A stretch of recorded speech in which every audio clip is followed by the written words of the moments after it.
It's gonna be great. I'm so excited. Wasn't there. Y'all ready? Okay. Yep, we good. All right, y'all audience members. We about to go live in 3, 2, 1.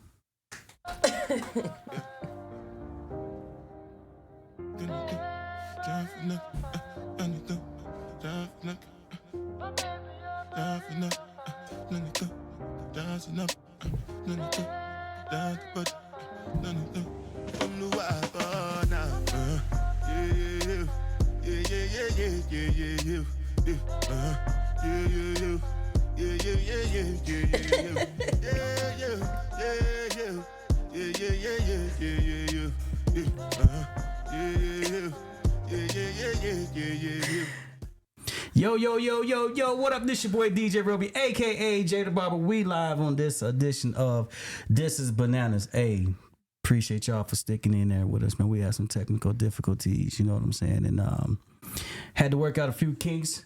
The devil tried to stop us from showing tonight, man. Can you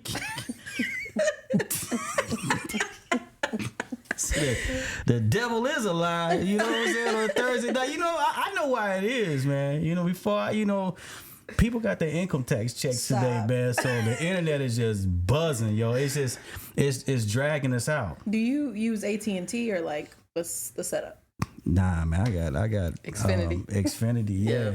No, okay, because AT&T was having little problems this morning. Fools was going through a thing, wasn't they? Not if you have Verizon. Yeah. And then that full moon out there does not help us. It's a full moon tonight? It is. Oh, bring the wolves out, right? Yeah. They howling. Yes, man. The wolves is howling, man. So check it out. We got two lovely ladies from Elgin checking in with us tonight on this episode of This is Bananas. I got to my far left, my big little sister, Brittany Walker. Queen.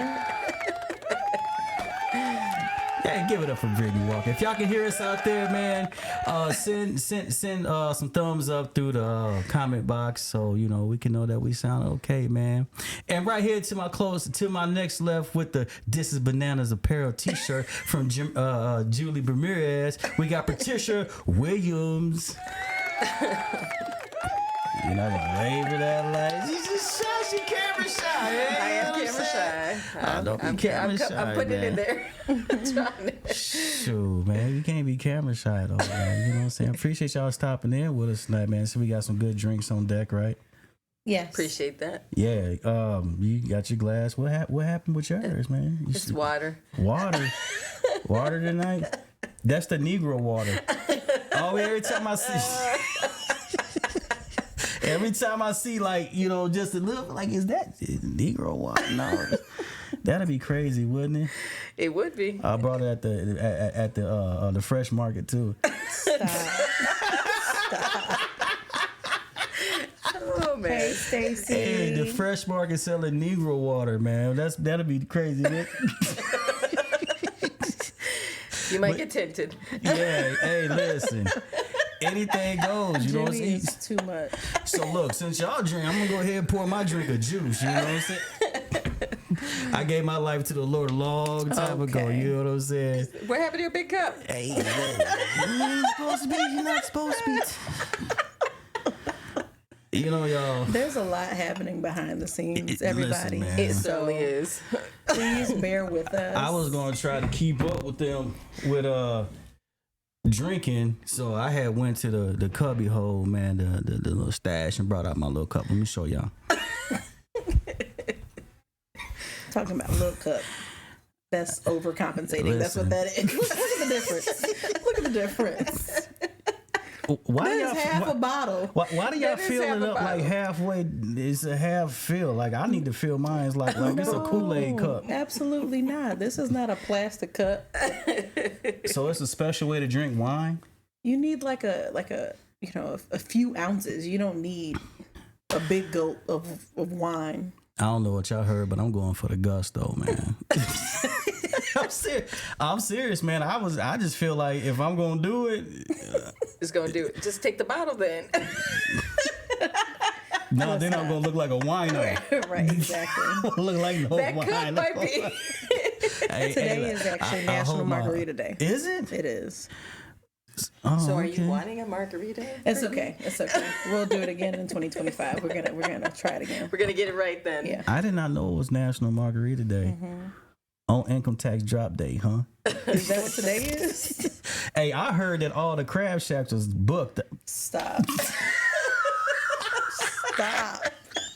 I don't even eat seafood. So. You can't get into Crazy Crab. You can't get into Nan. What's the one that's down there in man, this one, it's a crab shack that's down in like Westmont, man. I thought I had walked into a nightclub or something, man. It was crazy up in there, man. I'm like, yo, they playing like Young Dolph, like. They saw you coming. They were I was like, sitting here welcome like, okay, I'm finna bust this bag. I ain't know what to do. I was hella confused because I'm like, man, I'm trying to bust open a bag of shrimp with some corn and a potato, and I got Young Dolph playing in the background. I'm like, yo, some strippers finna come out or something? Like what is finna happen, man? I was really confused. That's a family situation. Right. Why would you take your family to a restaurant and it's not even edited music? I don't know. That's when my family's not there. This fool talking about 99 shots, man. Y'all couldn't kill me with 99 shots. Like, how am I supposed to enjoy my meal listening to somebody talking about how y'all couldn't kill me? This is why I listen to Beyonce. She doesn't have any of that content. Yeah, you are a real Beyonce fan. What you think about that country song she just dropped? I'm not gonna call it country. Other people. It's a lot going on. She making her own genre in the interwebs. She is the #1 charting country artist right now. Oh, I bet they like this mother.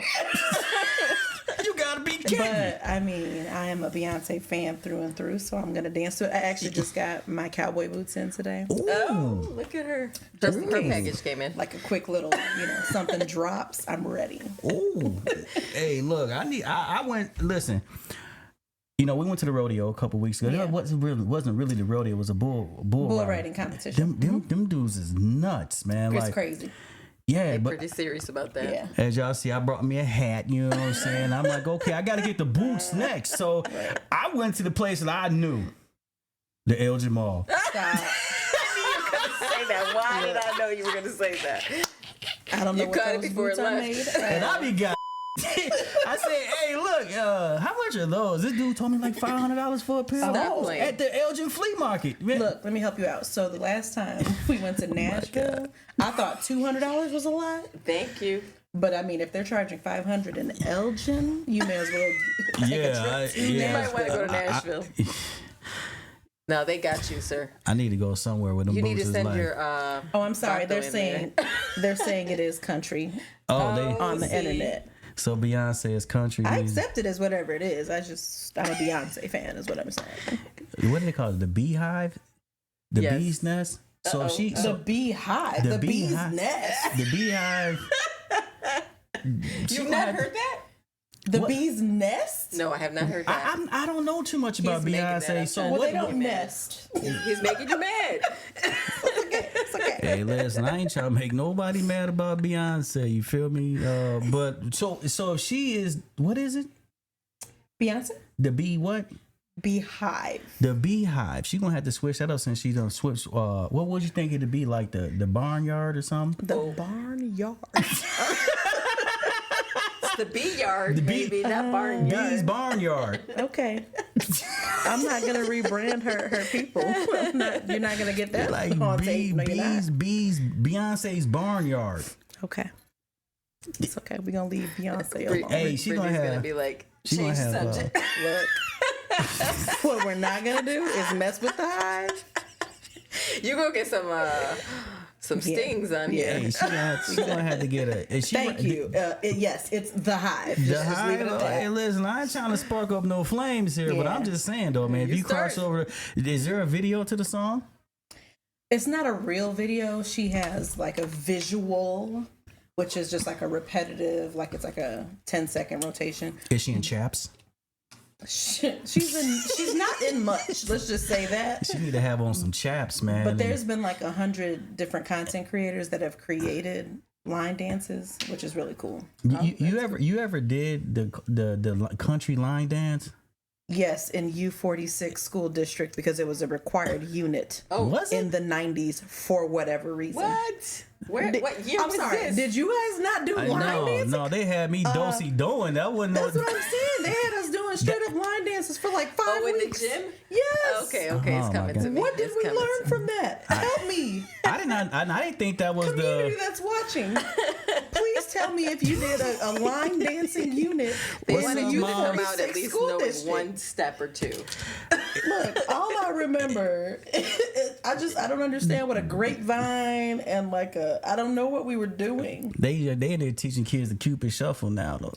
Okay, that would have been helpful in the 90s. At least it's fun. You know what I'm saying? Yes. Shoot, like to the left, to the left, to the left. And they still can't get it right. I was gonna say, Well, if you can't get your left and right, that's right another and left issue. together. Terrible, man. That is terrible. But I'm really into I like country. I want to go to a real life rodeo. You know what I'm saying? You know, I think those things are pretty cool. I think that's a unique sport. You know what I mean? Yeah. And so, but I didn't know. Well, I'm not gonna say that. I'm not even gonna bring that up. But yeah, it was pretty cool.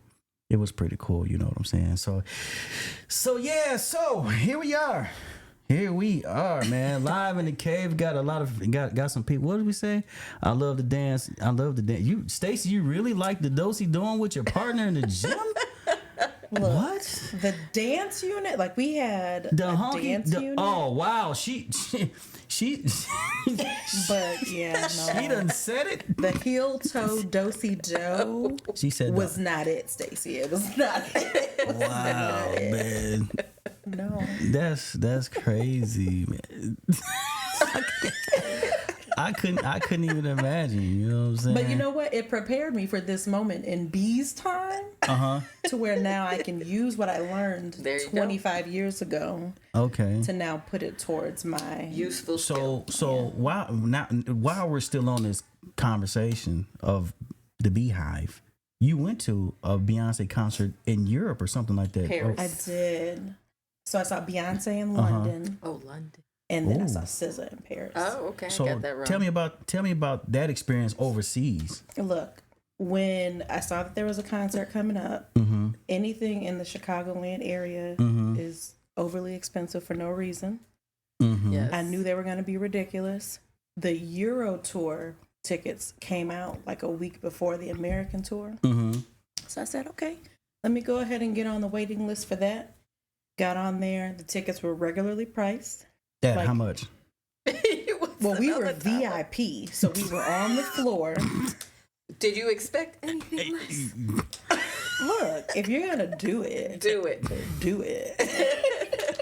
That's why I said we're going to Look, do it. Public service announcement. If you have an artist that you like and they're touring in Support it. Europe, just check it out. I mean, that's all I'm saying. Just check it out. It's going to end up costing about the same amount if you pay for your flight, you're getting your hotel and have that whole experience. But then on top of that, you're having a new experience. I've been Absolutely. to Chicago venues 1,000 times, and Plus, there's you get to nothing see like other things, though. Exactly. You know what I'm saying? So Yeah, that was cool. So, what was the culture like, and the people? Did you see a lot of black people in Europe? I did. No, that was our first time overseas. My husband and I went, and I wasn't surprised just because you can see like certain things on online or on TV or whatever. But it was a good experience. I think Europeans had a much better vibe in both the London concert and the Paris concert. Like they were wild. I'm gonna tell you a secret, though. I'm gonna tell you a secret. Guess where DJ started? London? Europe. Oh, okay. So they supposed to be the mecca of, like, I wouldn't say dance, but you know what I'm saying, like turning up and things. EDM comes from, I believe EDM comes from there. I may be wrong, man. Any DJ out there, don't knock my head off or whatever. You might know get what I'm some saying? comments. Yeah, might get some comments. But yeah, so sitting to my left, you just Well, over I did here not go all out snickling. on any concerts, my friend. You ever been to a concert? I have. What concert you been to? Last concert I've been to, Mark Anthony. Hey, that dude sell out shows, don't he? What's your favorite Mark Anthony song? Vivir, Vivir. How does that go? No. See, I Look, don't do this is not here. karaoke. I don't say, listen, hey, what karaoke. Patricia don't know is I got my karaoke partner here. So That could be after. I just really just try to slip that in, like. Like I'm about to bust it out. Like, straight up, man. No, I mean it has a significance to it, but I'm not gonna sing it. The significance is I lost my mom about 10 years ago. So, my condolences to your mom. Thank you. So the vivir means just live and live is the translation, but basically that song is like live your life to the fullest because you just don't know when it's gonna end. So that's why I got the big cup. That's why it's my favorite song. No, but I really believe that, you know what I'm saying, that you gotta live every day like it's your last day, you know. I mean, don't go stupid with it, you know what I mean? Like Absolutely. Don't go blow all your money, but blow a good amount of it. Straight up. Go to Beyonce in London. Yeah, that's or prime. potentially a residency in Las Vegas. That's prime time right there, man. Let's see if that happens. I'm gonna get on Brittany level one day, man, and then take a flight to. I don't even know where I go overseas, man. Yeah, because you there's cultural norms that you have to abide by, and I'm like a rebel. I'd probably be in jail someplace. You know what I mean? No, I can see that. I'd be scared, man. I wouldn't want to be in no jail overseas. No, that's not where we want to be. Right? I'm a short black bald head dude, man. Yeah, it might not go too well over there, you know. So Patricia, I'm just recently meeting you through my sister Linda. Mm-hmm. So tell me a little about you. Where are you from? So I grew up in Streamwood. So kudos to Sabres, you know. I knew he was gonna do that because he said that to me. I'm like, I'm gonna hang up now because I don't need it. Yes. So sitting right between a royal and a room. Yes. That's okay. Go ahead, tell your story. We got all our mascots right here, right? We're just missing a few. Mm-hmm. So that's where I grew up, and I migrated to Elgin about 19 years ago through marriage. So settled my roots here. My kids now go to they went to Otter Creek, now Kimball Middle School, so we got a tiger in the house. Okay.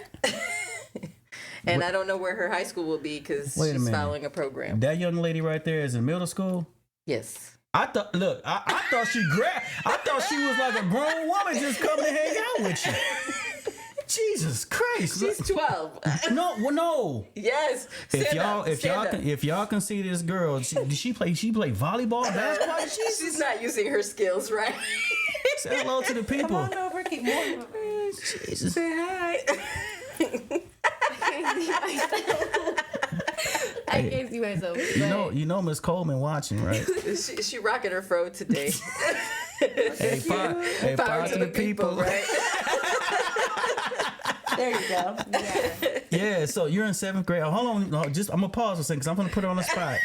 Because when you came here, I thought like this was like I don't know, like she was like 19. Like my buddy. Yeah, I know you said you was bringing your daughter, but I thought maybe like a little girl or something. I promise you, I would set the game system up and stuff. I was like, okay, but then she walked. I didn't pay too much, but man, 7th grade. Yeah. Did you get mistaken for like Yes. All the time. And you don't do sports? No, but I want to do track when I'm in high school. Okay. Yeah. Why wait till high school? Or in 8th grade. It depends. Okay. Yeah. Get started now. Get started in 8th grade. When you get there. She plays the violin. You play the violin? Viola. Really? Yeah. She's an orchestra. She like, they got some bad mugs, man. That be, they can play like hip hop, Exactly. stuff like that. That's a nice. How did you learn to play the violin though? Cause it was really like overrated, and I was like, it's like there's a lot of people. Like most of the time when I'm in class, there's like a lot of violin players, and then there's just like 3 or 4 viola players. Yeah. Yeah. No. So wait a minute. It's a viola. Wait a minute. Is that the big thing? No, that's a cello. No. What? I don't know. That's the bass. I know the drums, man. The bass is bigger than cello, and then there's viola, and then there's violin. So how big is the viola? It's like the same height and width of a violin. It's similar. Yeah. It's similar. Okay, I'm It's like, just hey, different. listen, I'm trying like- to do my best to be, you know, act like I'm in tune. I am in tune with music. I don't know a lot. I know a lot of instruments, but like what you talk, I just thought there was a little violin. Do you put it on the side of your head too, or no? You have to go like this, like a little bit, and then like bend your wrist, and then the viola or violin is like right there. So Yeah. wait a minute. It's very similar. It's very similar. Is it There like is a difference. is this like the fiddle? No. No. Hold on. Brittany's gonna have to starting. pull him in, reel him in. It's literally. It's just slightly different in size. Do they still have fiddles? I don't know. You remember? Have you ever seen the movie Roots? And The trilogy of Roots? no, the trilogy. fiddle. He was like, they called him Fiddler because he was. What happens in your head? Like, where does it come from? I don't know. I really don't know, man. But yeah, big ups to you. What is your favorite subject? That's a great question. Trying to figure that one You out. trying to figure that one out? Okay, let me make this easy for you. What don't you like to do in school? What subject you don't like going to? Math, which is first period. That's only because it's first period. Yes. Hey, you want to know? I didn't like going to reading class, and then to this day, English. I struggled to read because they wanted us to read out loud and stuff. But when we did have to read to ourselves, I always fell asleep. Oh my goodness. I'd be knocked You out. probably weren't reading the right thing that like kept you. Intrigued. No, I was reading about like Shakespeare, man. I was the words like I was like I couldn't even get out wild bar thy. Yeah. You got some comments up there like, what are you talking about? Right. I'm sorry. Can I just chime in really quick because everybody is saying not fiddle. Thank you. Yes, Fiddler. Ambi. Yes, George. Not fiddle. They got to get educated over it. You could have said. The fiddler. You could have said banjo and been better. I mean, I see people making comments. Is that bad? Is that like taking you back to the mothership or something? Like, what's going on? Who's out here playing a fiddle? I don't know what that is. I don't know what that is. Just don't watch Roots then. You just- She has not watched Roots. She doesn't like those particular movies right now. What do you mean? Don't Don't go there. Not right it's now. Black History Month. It is. Yeah, I understand she have to. Do you know who Kunta Kinte is? Oh my God. What's the question? No, Where are we? It's Black History Month. Do you know who Kunta Kinte is? My dad talked about it. Oh my! Y'all ain't teach these kids about Kunta Kinte and them in school, Miss Coleman. Not in school. What the going on here, man? God, I don't know about school. Jesus Christ, man. Oh my man. Yes, this baby is gonna be traumatized talking about Roots. Yes. Thank you, Amberly. Oh my goodness. Just There are a lot of topics that we touch on that, but Well, the thing is, I am mixed with the Mexicans, so like, she's very sensitive to that topic. yeah. Well, I and mean, there's a lot that so many things that you can look into, you can read, you can study on your own. Roots is, it is absolutely an opportunity to learn more. yeah, you thinking about that fiddle, ain't you? That's one of those situations that like it's a long series. There's different versions of the series. Hey, George said fiddle on the roof. Yeah, hey man. When Kunta Kinte, I'm just saying this to be funny right now. I mean, Roots was a interesting movie. The black dude who Kunta Kinte used to hang out in was Fiddler. And Okay. yeah, that's because he played the fiddler. And so he was learning English. So when he was learning English, Fiddler asked him questions.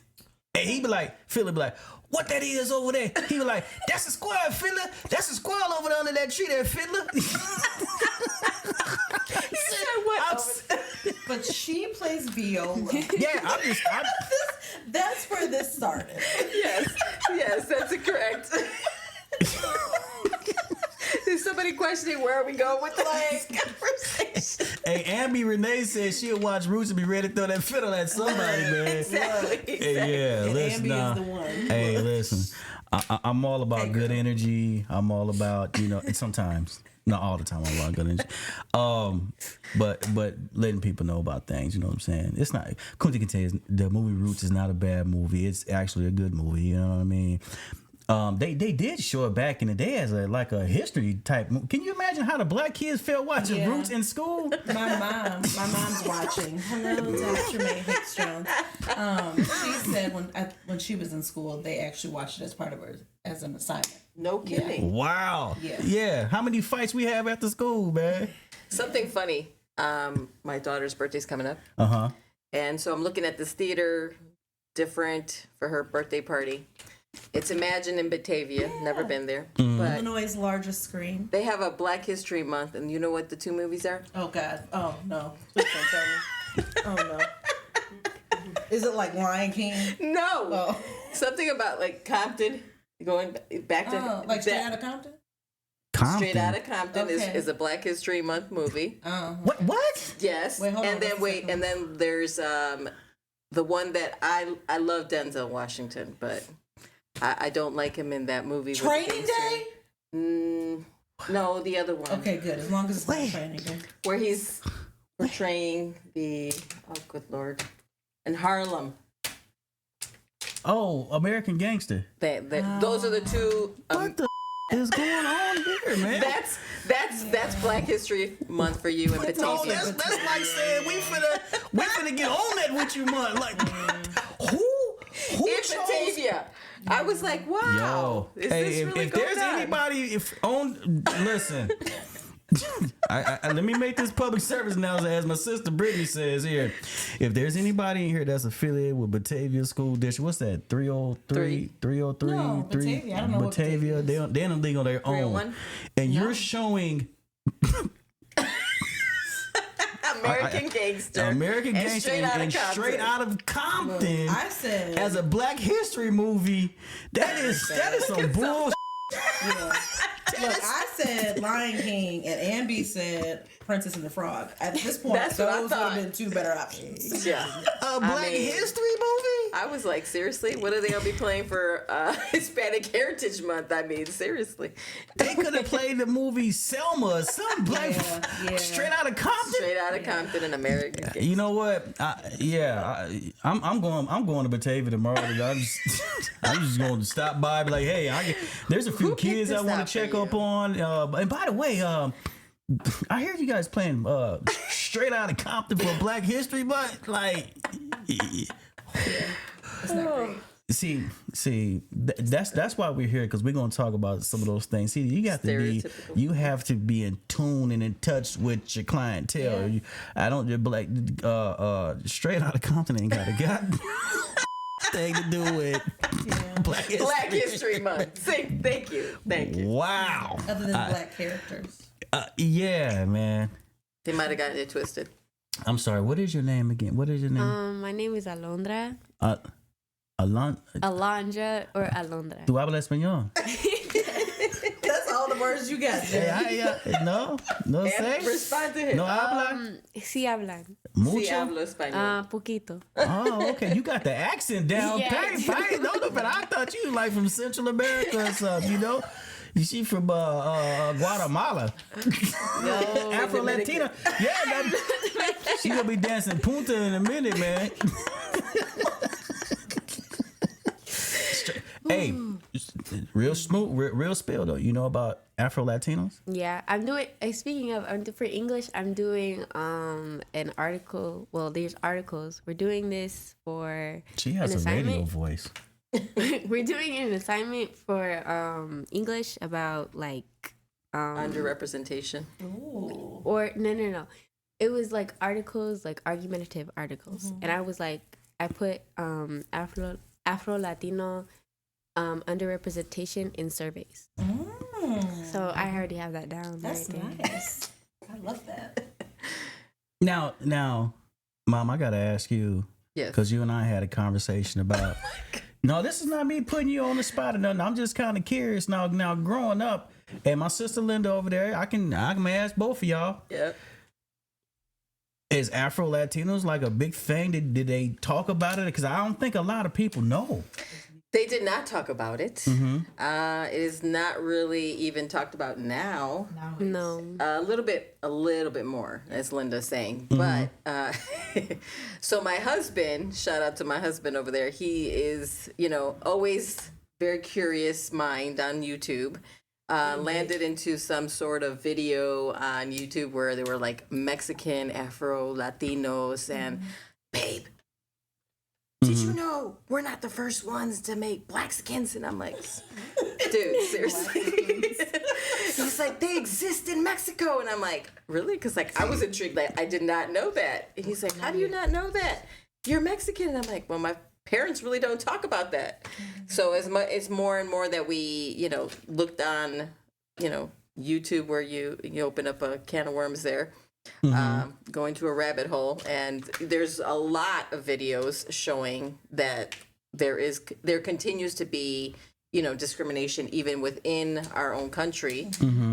But like me and Linda over here, we trying to change that over here. So. They're being Yeah. a lot. Speaking of my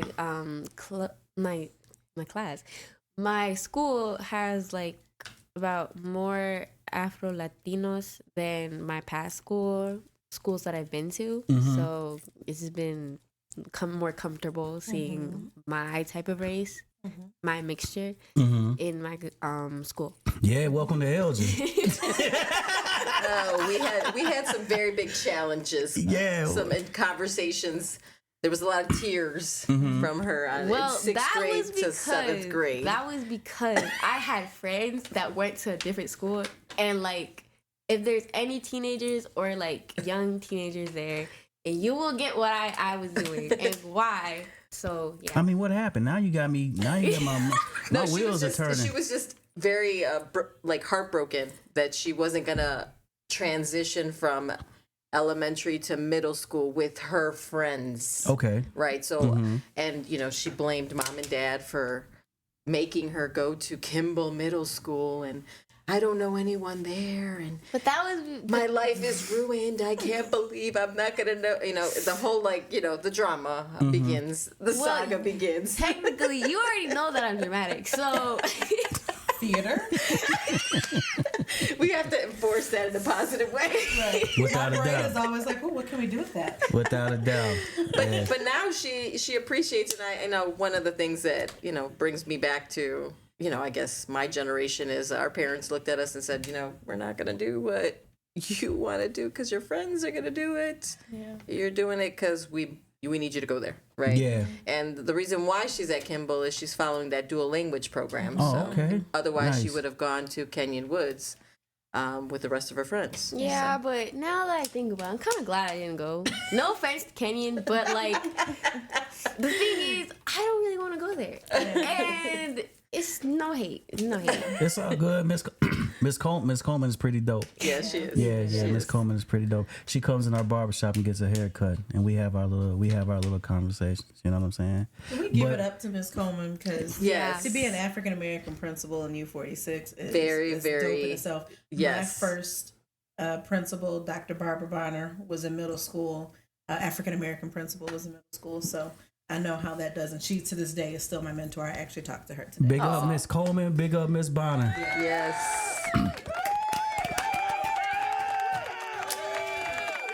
Yeah, we need a lot more. We need a lot more Representation. inside of the schools like that. So yeah. Well, I appreciate you for your little segment. Thank you. That's your Hey, cue. we gotta. School is almost over though. I You know know. what I'm saying? That's crazy. That's crazy, right? Yeah. Man, I went to Kimball too in 7th grade. You did? I did. I was a Tiger before I went to Larson. Oh. Yeah, that Larson is the best school though. I don't know about that. Real I was a spill. Larson Middle Lancer for 7th grade, and then I went to Abbott for 8th grade. See, you know Oh, what? speaking of, not. We were playing. There was a home game today at Kimball, and Kimball won against Abbott. basket. So, That's right. That's basketball. yeah. Yeah. Basketball. I was gonna go to the game because my homegirl daughter plays on the 7th grade team. I call her Little Lay. Yeah. Who's that? Chalet. Oh. You know? Oh, I know who that. Yeah. She's like, yeah, I went to a basketball game when they played Larson like 3 weeks ago. Mm-hmm. They got cheerleaders and stuff now. Yeah. Yeah, I was like, middle they got school was, cheerleaders in middle school? They started young. Yeah. I know a couple cheerleaders, but I will not say your names. Okay, That's Don't what's go up. worried.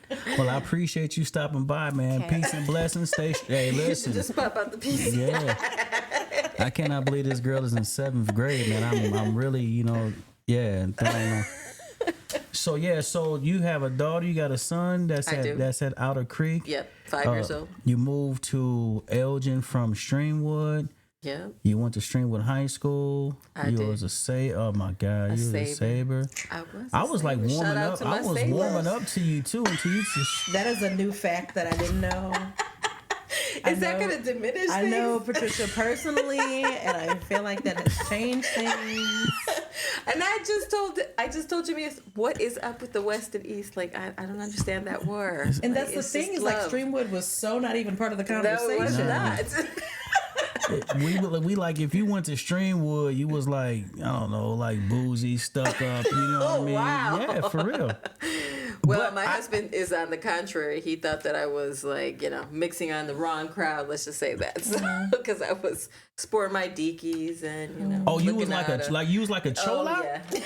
But I was not. I wanted to You was look like, yo, one, what's but up, I bro? was not. You had to like the black lip. Was No. Nah. No. Moms and pops wasn't going I for was that. like, my sisters and I wore the gear. Because, we middle class in Streamwood. We ran high rollers. And so flea market was our thing. We would go to the city, get our gear, and then we come back and, sport it out and maybe start a new fashion. Did you get cowboy boots? No cowboy boots. No cowboy boots. Only Jimmy. All right. Yeah, I'm going. Hey, listen, can I start a GoFundMe to get me a pair of cowboy boots? Cause Authentic leather. Them bad boys is expensive. All this equipment. Where my scammers at out there, yo? This man has us mic'd up. We have earpieces. We have microphones. You do not need anybody to get you no cowboy boots. I just can't. You know what? You know what's weird though, sis, is that I spend money. Right, Yes. but there's certain things that I won't spend money on. Like, I can't see myself spending no $500 on no shoes. Now, Yeah, no, now that's that a doesn't lot. make sense. That's like a round trip ticket to LA or something. Yeah. You know what I mean? Not no cowboy boots. Yeah. I just can't get with that, man. But I will accept gifts. Any donations? Yeah, if I want to gift your boy, I wear size 9. You know what I'm saying? Give me some cowboy No one get boots. this man a pair of boots, please. Please Nobody. do not. Why not? No. You know, Brittany. Because then he's gonna turn on the Hey, music Brittany and be then- on my all the time, man. I go to her house. She be cracking bald head jokes on me. I just take it. Okay, so this was supposed to start at 7:00, and it couldn't start at 7:00 because the glare from his head Oh, messed up the whole background. I'm old scoop bald head. I'm just saying. Hey, at least you know what? At least my head ain't dry today. You know, because they be getting on me about not wearing lotion, man. You know, No coconut oil? nah, I'm natural, man. A mess. I'm A natural. mess. So Brittany, the whole world knows you. Not the whole world. The whole world knows you. Hold on, I'm sorry. Hey, and She tripping over here. yeah. Hold on. So now we talking about Afro Latinas. We got Ashley from J. Marie Belizean Soul dropping by to drop off some Oh my goodness gracious. Belizean style She tacos, don't want to man. go in the camera. You can give them to the young lady, man. We finna The go reason ahead. why I agreed to do this segment For the guests first. It's because of food. is because my girl Ashley makes the best Belizean food. Thank you. Well, I don't know if I've ever had Belizean food prior to Ashley. But these tacos, Be right back. I know you want me to talk, but now I can smell it. It's like the aroma is in the air. But go ahead, ask your question. Okay, go ahead. No, I was just saying that. I forget what my question was. I think you were asking me about me or something, but Yeah. Everybody So I knows said, her. so everybody knows you. Everybody loves you, man. You're like heavy in community, dude. You're a goer. Yeah. How do you tell? So you have kids, of course. I do. What are your highlights with your kids? So I have two wonderful children. They're great. Like you want to say a cuss word? Huh? I'm trying to think of the adjective. She want to say, I got two ass kids.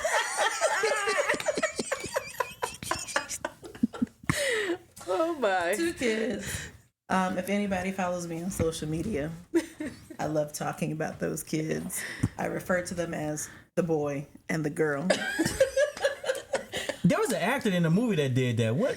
Oh, I It don't was know. boy girl. That was Bird Box. Oh, yes, because she didn't want to get attached. Okay. No, so Kai is the boy, Kyron. Mm-hmm. He is my brilliant, just naturally smart, athletic child. He does all the things. He unfortunately acts just like me. We have the same sarcastic personality. It comes into play quite often in the household. It's not great for anybody else. It's I don't know. It's great. He reminds me a lot of myself. And then I have the girl, Nyla Rose. She is very much the princess. She's artistic and does all the things. She's a cheerleader at couture level athletics. Hey, in give it South up for them. Alabama. Yes, KLA. All day. But no, they're both great kids. The only thing I get on them with is they begged for a dog. They had a presentation Wow. for a dog. Like it was a whole thing. We'll do everything. We'll clean up. And today I was like, one of y'all want to play with this dog? Anybody want to take the dog out for a walk? Those are my complaints with my children. Is like just, having your follow through, having your responsibility, things like that. But otherwise, they're actually really decent kids. I feel like me and Shaylon are doing a great job. Shaylon, my husband, hey y'all. His birthday is tomorrow, so if you see Happy him in birthday. the streets, I bet Shaylon don't know. if you see him in the streets, Tell me. You often crack jokes on Bird. yeah, I call him Bird. You often crack jokes on say, "What? Do he know?" right, He yeah, said tomorrow's his birthday. Do he? yeah. No, Shaylon is very I'm probably as extroverted as you can get, and he's very quiet, mellow, mild tempered. Yeah. How does that work? I don't know. I'm still working on it. Opposites attract. Yeah, we've been together for over 21 years. Jesus, More Ace. than half of my life. Wow, I mean, I look hey young. man, that deserves a hand. Oh my Yes. God, let me find a button for that. I'm just gonna cuss. God, damn. Wow, We've been together for over half of my life. wow. And yeah, I don't know. It just works. But we are so completely opposite because I talk too much. He doesn't talk at all. I don't. Maybe that's what it is. It's like I'm just feeling all the words. I don't know. So y'all, you guys are really the epitome of opposite attract. I guess so. Yeah. I guess so. Yeah, I know, because that's my bro, man. Sometimes I be like, man, ready to just bop him in his head, man. Even you two, like you two, my personality is very similar to yours, and the fact that you all have been friends for. Yeah. I mean, I'm not gonna say how When you old first you met are. me, when you first met me, did you think I was cool? You already know the answer, and you don't want me to say that publicly. Jim. I just want me to the say. world to know. I was always a good guy. He convincing everybody. When I first met Jimmy Lee Roby, and I'm gonna say his, when I first met Jimmy, I was like, oh my goodness, this is this man's friend. He's actually toned down a little bit, but Jimmy always had on like chains. Oh, and, wow. Like, ripped jeans and like sunglasses, and I'm just like, Rick is Ross over here. Where are you going? Where are you going, Jim? So, and then you have my husband, who was, like I said, very Going to fill mild. up Like, my yeah, cup. this is a big old cup. Like, he is so extra for no reason. Got cowboy hats, $500 boots. Like, it's just, it's always been. Because I like to You messing with me. You asked, and I answered. yeah, I just try to I'm extroverted, like seriously. You know what I'm saying? That's why I think that we mesh very well, because Yeah, our we can personalities. be a goofball, me, you, and Linda, just like, and then you got Paris, Shaylon. Well, yeah, Paris, Shaylon, and Ashley. They're like in the league. They can hang out and just You got the quiet group. yeah, the quiet group. And the loud group. And then the loud. And here we are. They telling us, well, y'all shut up, y'all too loud. Yeah, Linda got bottles on her head. It's just a lot to process when we're together. It's a lot. It is a lot. Yeah, I can see that.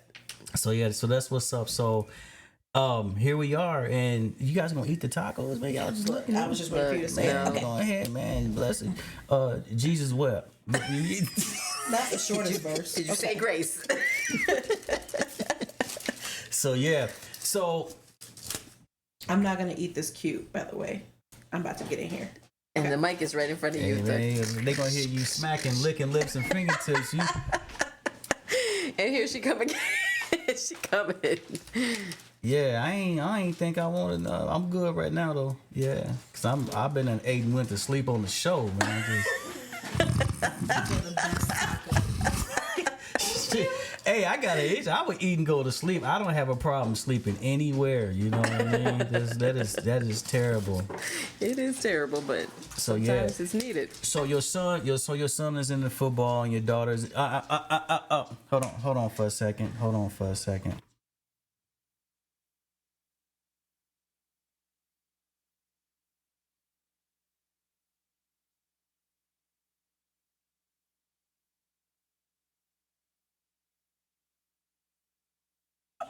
Yeah, my dog done came back on set like, yo, she smelled the taco meat.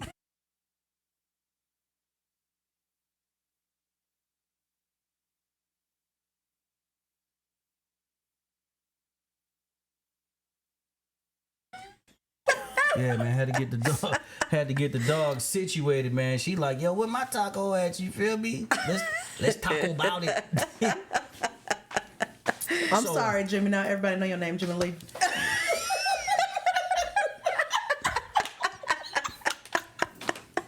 He's shaking his head like I knew you shouldn't have said that. I often think about my mom carried me in her belly for 9 months, and that was the best she can come up with. Like, Oh my think gosh. about it, man. Here I am as an infant, 2-3 days old, and so, well, what's his name? Jimmy Lee. Look, don't say stuff when I'm drinking water, because all your It's equipment all be gonna messed up. go over here. Like you gave me an old man ass name when I was just fresh out the womb, I think they should have a baby name and then a grown person like, your dog. What did you name her? Margaret. Okay, There's gonna be a Margaret on your show. we're going off tangent. But Yeah, have you ever seen a baby named Brittany? Have you ever met a baby named Brittany? No. Right? So you saying moms? I'm did just you, saying. Hey, moms, I've you heard never that? I met a know you baby named watching. Brittany. Moms, I know you watching. She said that you carried her for 9 months, and the best you could come up was Brittany. I mean, I'm She probably gonna be bubbly. like, it's better than Yeah, it could have been Jimmy Lee. Yeah. It could have been Brittany Lee. Your mom's could have from been. down south. Everybody It was could like, have. Lee. They had Lee in their name. Like, what's mom's real name? She don't. No, I'm not gonna do that. See, she ain't. Her name is Dr. May There you go. Hicks Jones. That's all you're gonna You get. left out the middle name. Look, her name is Dr. May Lee. Hicks Jones. May Lee. Look, Ma, I got you. It's Jim. Dr. May. I got you, Mom. Dr. Maylee Hicks Jones. That ain't it. You close, but that ain't it. That's what you gotta say it. Hey, Maylee, come here, Maylee. That's terrible. You hear me, Mom? Terrible. And I don't even have a middle name. Oh man. No? No middle name. You don't have a middle name? I've always wanted a middle name since I've left out, but no. Oh. I do have a V next to my name. Now, wait That's a a culture thing. minute. Now, we talk about that. How many last names do you have? Look, Jim. I just have one. Because I thought the Hispanic culture have Oh like yeah, two but we last don't. names. So that's where I get my V. Okay, so It's- what does V mean? It's my mother's maiden name. Okay. So it's Villa Gomez, and then my last name for my parents. But then here in the United States, it's like V. So it's middle name is V. I'm like, So wait. in the Hispanic culture, your middle name is part of your last name. It's your mother's maiden name, Okay. That's interesting. and then your father's last name. Oh, that's interesting. But I do blame my husband for losing my entire Hispanic culture with Patricia Williams. Now you got Williams. They like Patricia. They don't know name who gonna walk Patricia? through the door. Patricia. I had a job where, starting my first job here in Elgin, we had 3 Latinas, and then they're all betting. They out there looking at somebody black. Like They're all like, Patricia Williams. She black. I walk in and they're like, oh, damn, she Hispanic. And she speaks Spanish. And she's bilingual. they had to- Patricia. you know they had to step out the room for a minute. Like Somebody lost the bet. Pat Williams. You can never tell a police officer like, so man, what's your name? Patricia Williams. They go like, let me see some ID. Yes, exactly. Ain't no way your mama named you Patricia Williams. Yeah, that's right. Yeah, I'm sorry, y'all. Y'all know I'm a goofball, but it's all good. It's in good nature. You know what I'm saying? We ain't talked about a post-secondary yet. Yes, and that's what we're about to get into, man. The topic of tonight's show, man, is about post-secondary education and vocation programs because we have 2 people here that's in Elgin that have some really dope information to give out. And I would like to start with Miss Patricia Williams. Miss Patricia Williams, she works for the Elgin Housing Authority, and amongst other things. I want you to give Facebook a short bio about you and what you do. Oh, good Lord. Within my new role? Or Yeah, Okay. just within your new role. Okay, so I work for the Housing Authority of Elgin, but I am the program director for Youth Build. And a lot of us here in Elgin have never heard of Youth Build. That's the common theme every time I talk to somebody. And lo and behold, Youth Build has actually been around for about 45 years. And Say what? Yes, sir. 45 years. And under the Department of Labor. And they are across the world, not just across the nation. And they manage or administer about over 280 programs. So we are in good hands in starting our program here in Elgin it's an infantry program because we are starting it from the ground up.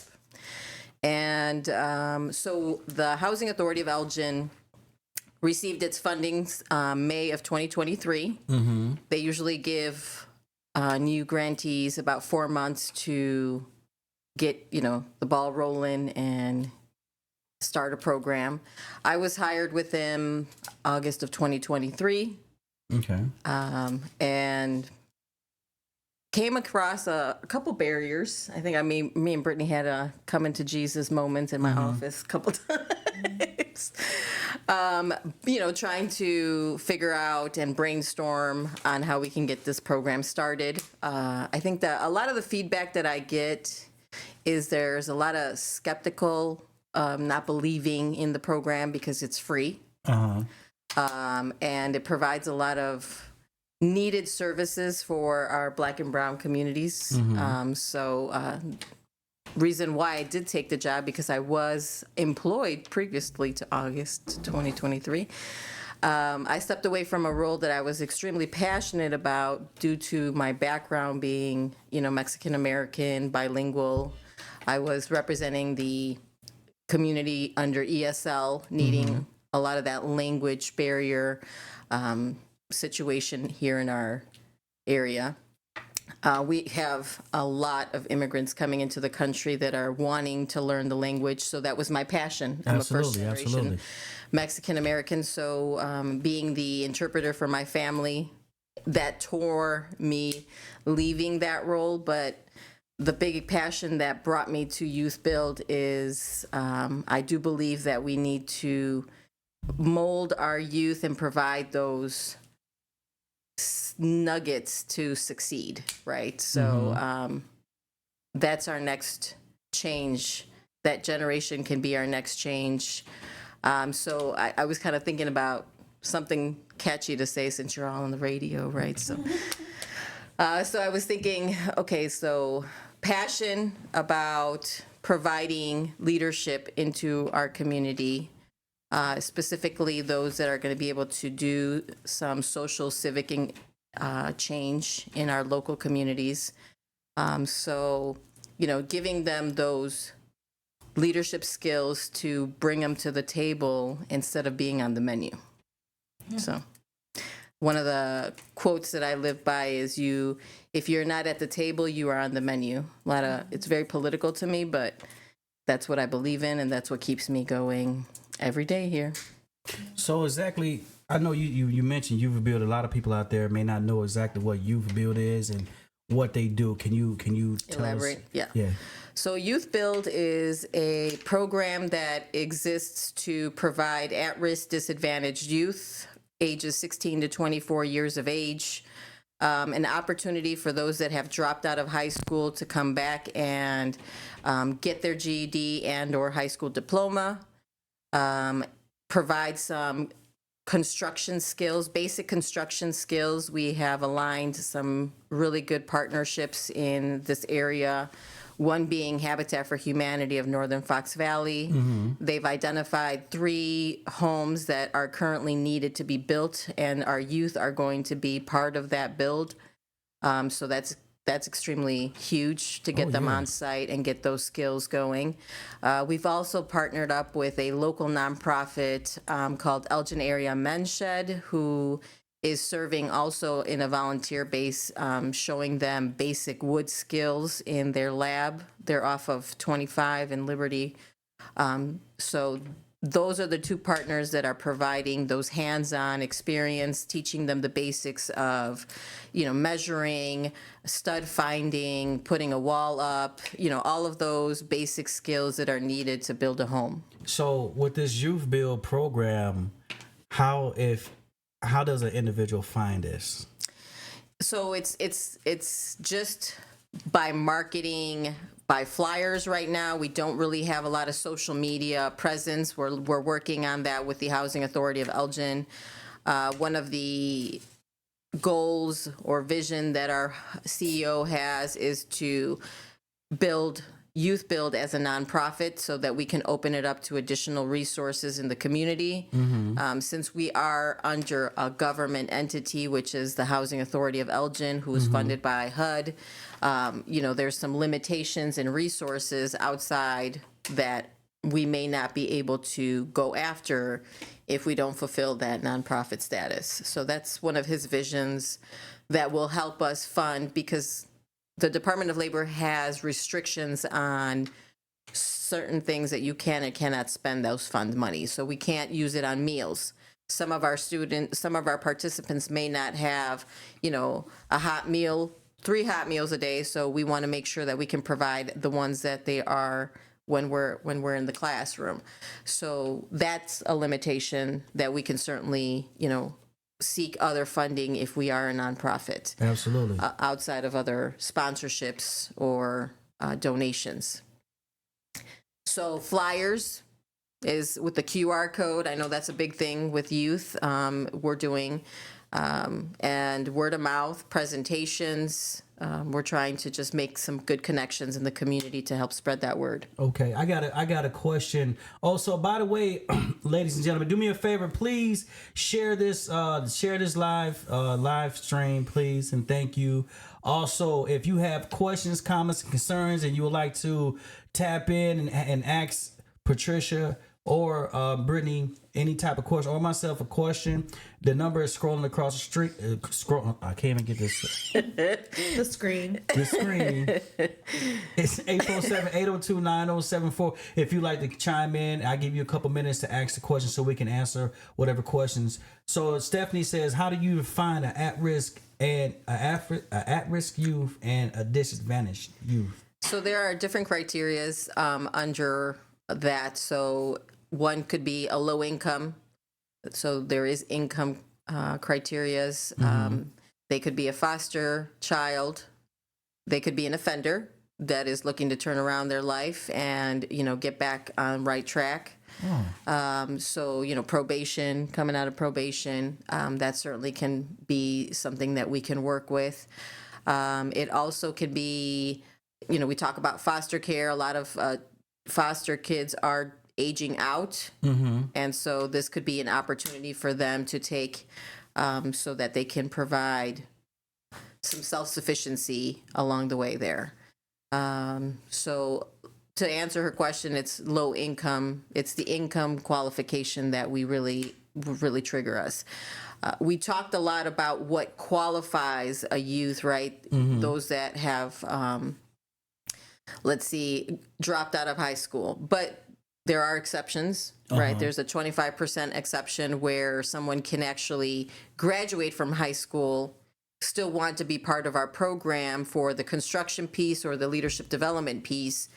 And unfortunately, they may need in reading or math, right? So we would be able to help them with their skill deficiency, put them up and give them the skills to gain and have them reading to the level they should be, so that if they do want to go into construction, there are a lot of assessments that are with these apprenticeship programs. Math is, they are looking for a lot of skill set in math. And sometimes, with our Black and brown communities, we fall behind, as you mentioned yourself, right? I'm not going to exclude myself at all from that conversation. Reading is, something that I struggled with when I was young. So I know exactly what you mean when you say you're not interested in picking up a book and reading it, right? Brittany's saying maybe we just haven't come across that right author that we might be dying to read.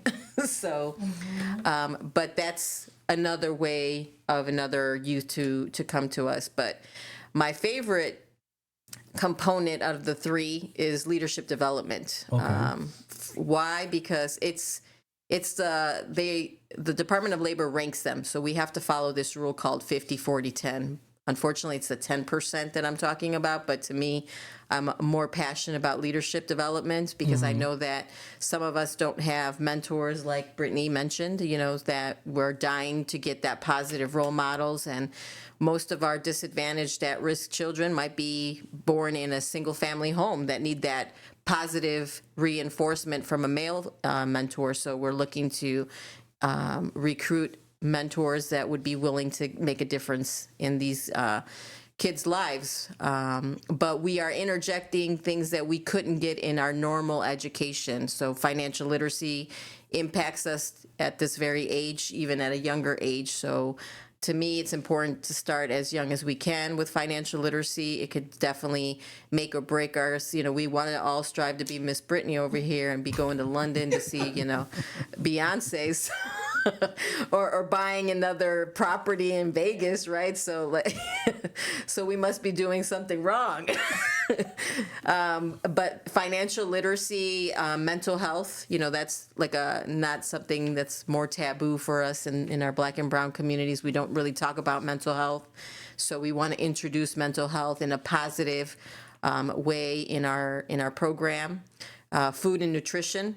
So one of my goals is to connect with a local nonprofit or a clinic here that has a kitchen that they've newly remodeled and bring in the students and, create recipes. If some of them do have SNAP, let's work with that and teach them how to make more nutritious meals because we, our Black and brown communities are suffering from diabetes and from cholesterol, high cholesterol. So we want to make sure that we start them young in making some of those small changes that will impact them the rest of their lives. Absolutely. And I talked about social and civic engagement and volunteer opportunities, right? Volunteer opportunities is not well known either in our Black and brown communities. We don't really volunteer, and we need more people that look like us out there representing us and learning and starting that network from the beginning.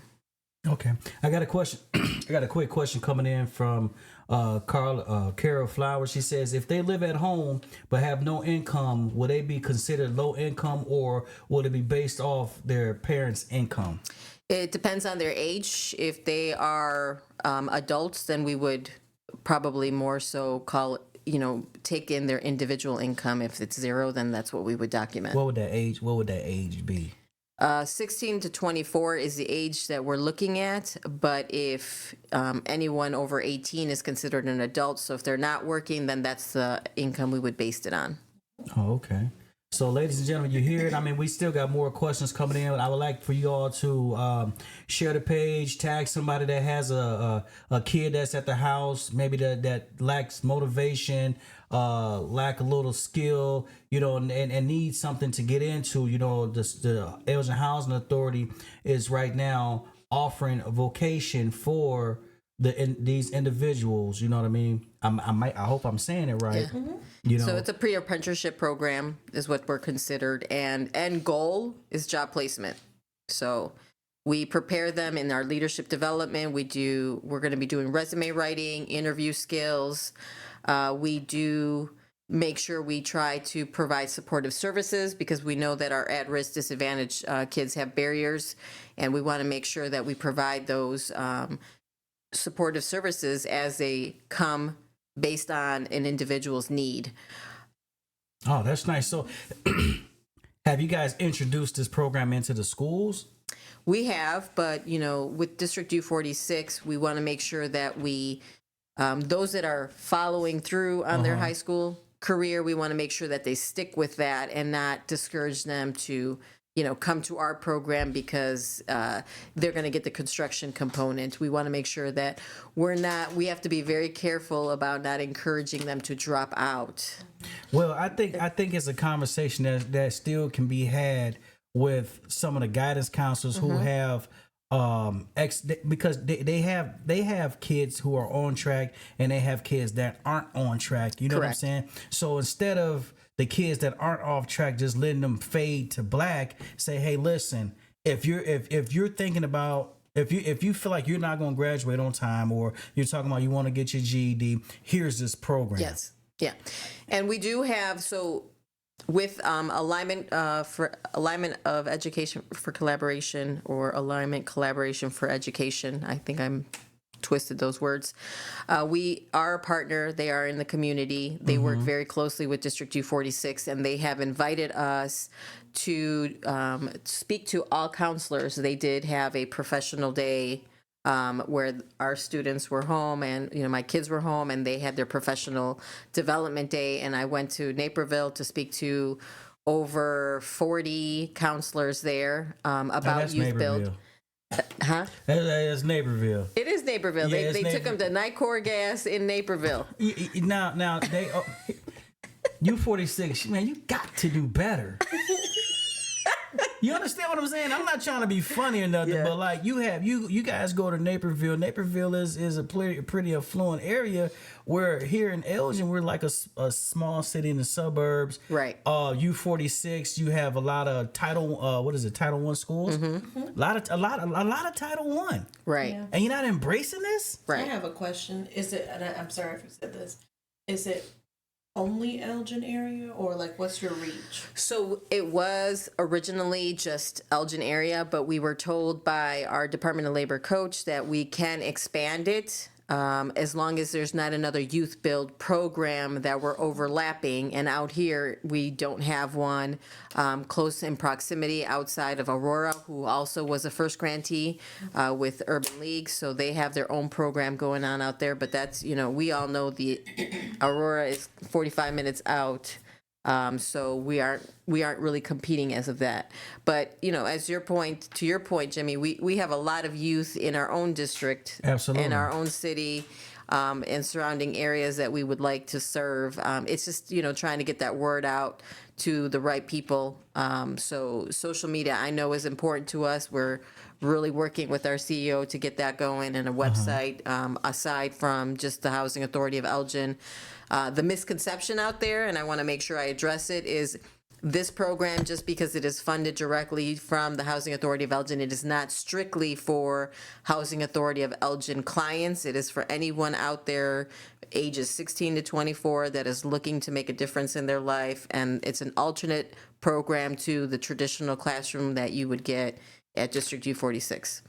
I'm surprised y'all ain't got no questions, parents.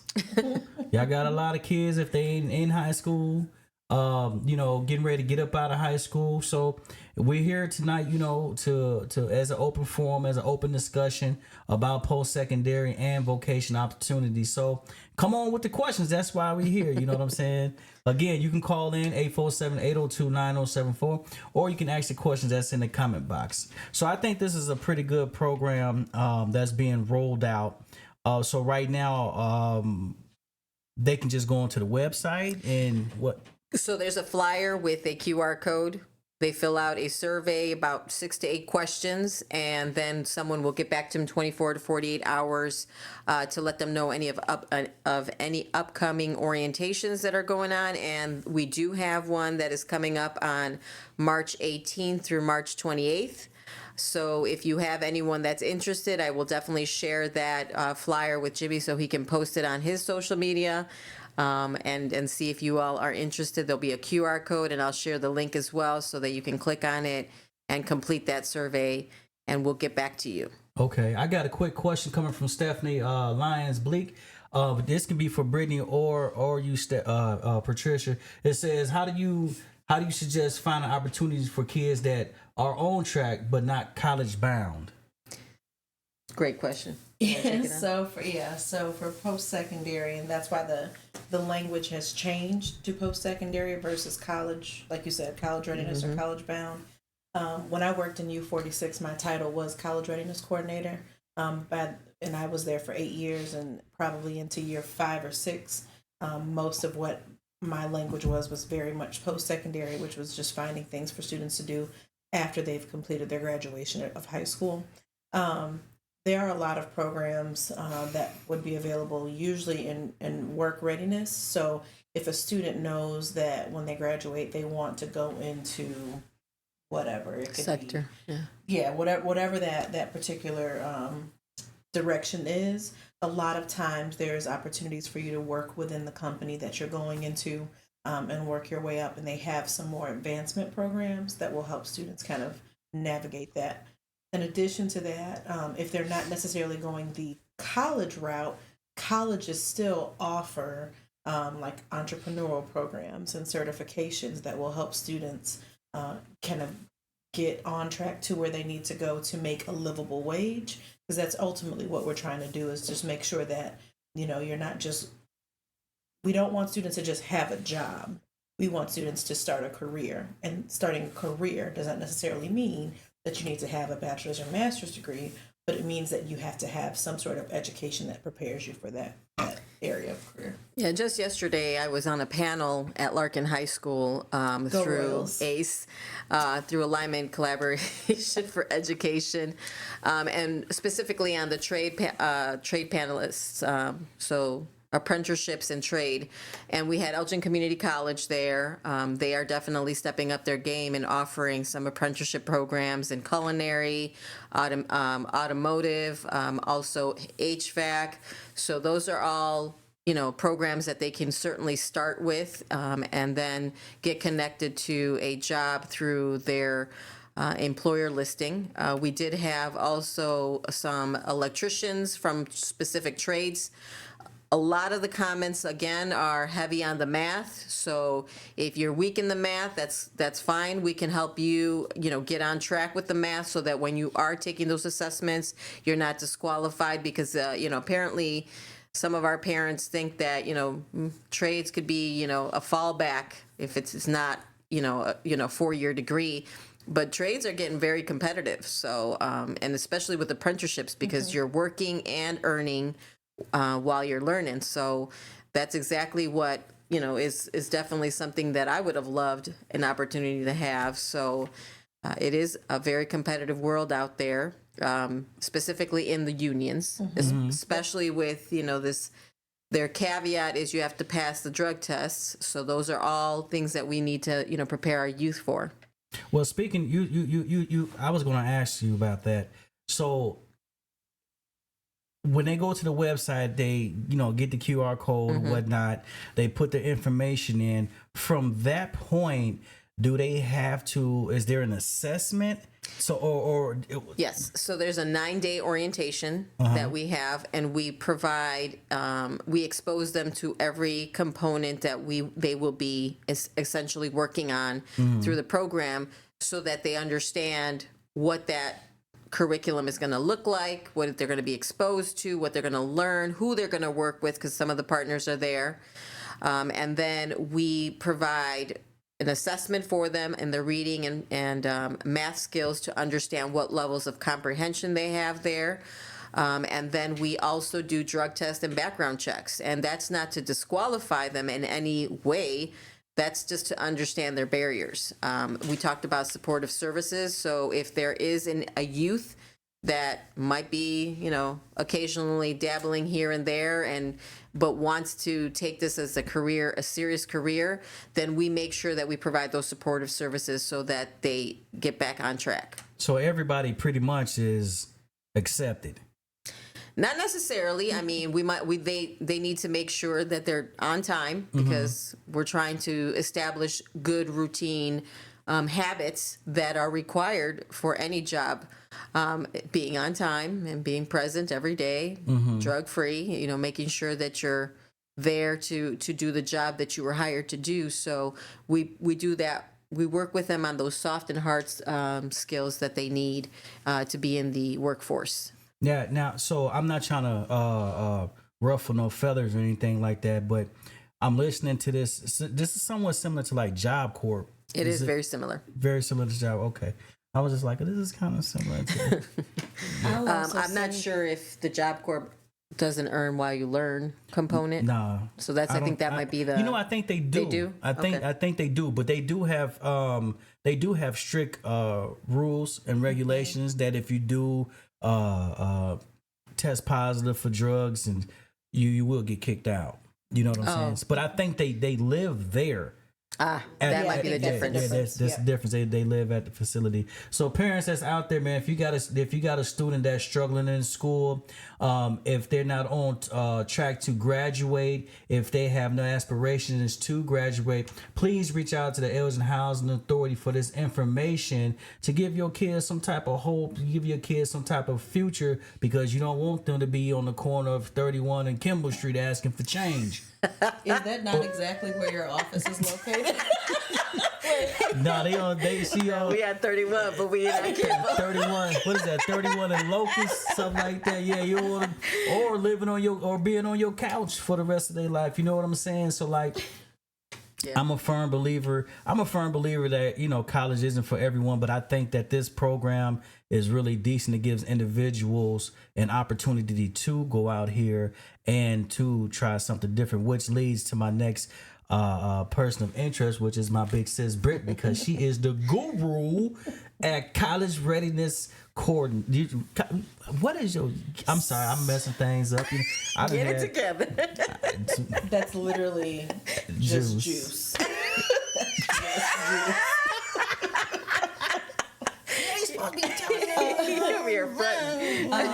My previous title was college readiness coordinator when I worked in the district.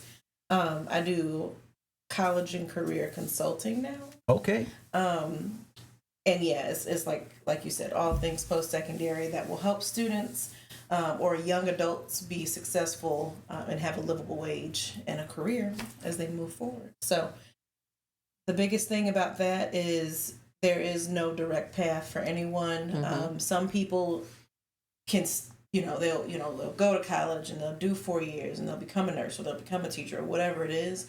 But still, there's always like just dips and turns and curves that will be along the way, that kind of change the way that their college going or their post-secondary going process kind of lands. So you've been in this, you've been doing this for quite some time, you know what I'm saying, and you became really good at what you do and finding resources, making sure kids fill out their FAFSA forms, helping kids find scholarships and whatnot. You've been very. How did you take interest into that? Let me tell you. So my background is in this, actually, television and radio. Mm-hmm. I went to college for broadcast journalism because my life goal was to be Oprah Winfrey. I was like, she's black, she's female, she's a billionaire. She got a bad name right now, too. You know, but I'm just saying, like, how do I, like, what career do I go into to be that? But ultimately, like I said, your post-secondary path takes all different turns. So after I did complete the program. I went to Columbia, downtown Chicago. And when I was looking for a job, I didn't find that was going to be the right career for me. It was just very like superficial and things like that. Mm-hmm. So the first job that I actually got out of college, which was supposed to be like a temporary job, I ended up working there for 4 years, was at Elgin Community College. And I did start there. So it was a good experience for me. I worked in a program that was very similar to what you are doing. It was called Workforce Transitions. It still exists. It's just called something different. But it was specifically working with our youth who had extenuating circumstances, had different barriers. My students were recently incarcerated, teen parents, high school dropouts, in the foster care system or homeless, like all of those very similar things. And then it was my job and the team that I worked with to kind of get them back on track, whether that meant getting them a GED, getting them into certificate programs. And let me just tell you a really quick story about that. I had a student who went through this program. We did career modules, and I think he did what was, I think it's still called CNC operator. So it's like the person who makes like the little screws, nuts, and bolts. Like the job was making those things. And he ended up making more than me. Wow. With my college degree by the time he finished his certificate program. So, it's not to say that, and I know there's a whole situation with it, but like you can choose college, you can choose certificate programs, you can choose apprenticeships and trade programs and be very successul. These are all options for students and young adults to move forward in their careers. So that's kind of where it started. That's what got me into education, and then I never wanted to leave because it was so very satisfying to work with these teenagers who had, for whatever reason, kind of gotten off their path. Like I said, all those barriers that we talked about, and then to see them get their certificate, or for some, get their associate's degrees and move forward in their lives and their careers. And I still actually keep up with a lot of my former students from that program, and they are still thriving and successful. So that kind of led me over to working in U46 after that moment and helping students get into college. So you've been doing this for quite some time now, and like I said, I know you done helped a lot of individuals navigate through high school into figuring out what they want to do, and you're still somewhat involved as a consultant. Would you say that things have changed since you started to now? Do you have more kids not wanting to go to a traditional college and want to do different things? Because what I think is college is talked about. I'm sitting up here losing my train of thought, but what's not talked about is the right program, the right degree to try to obtain, because they just tell us to go to college. Yeah.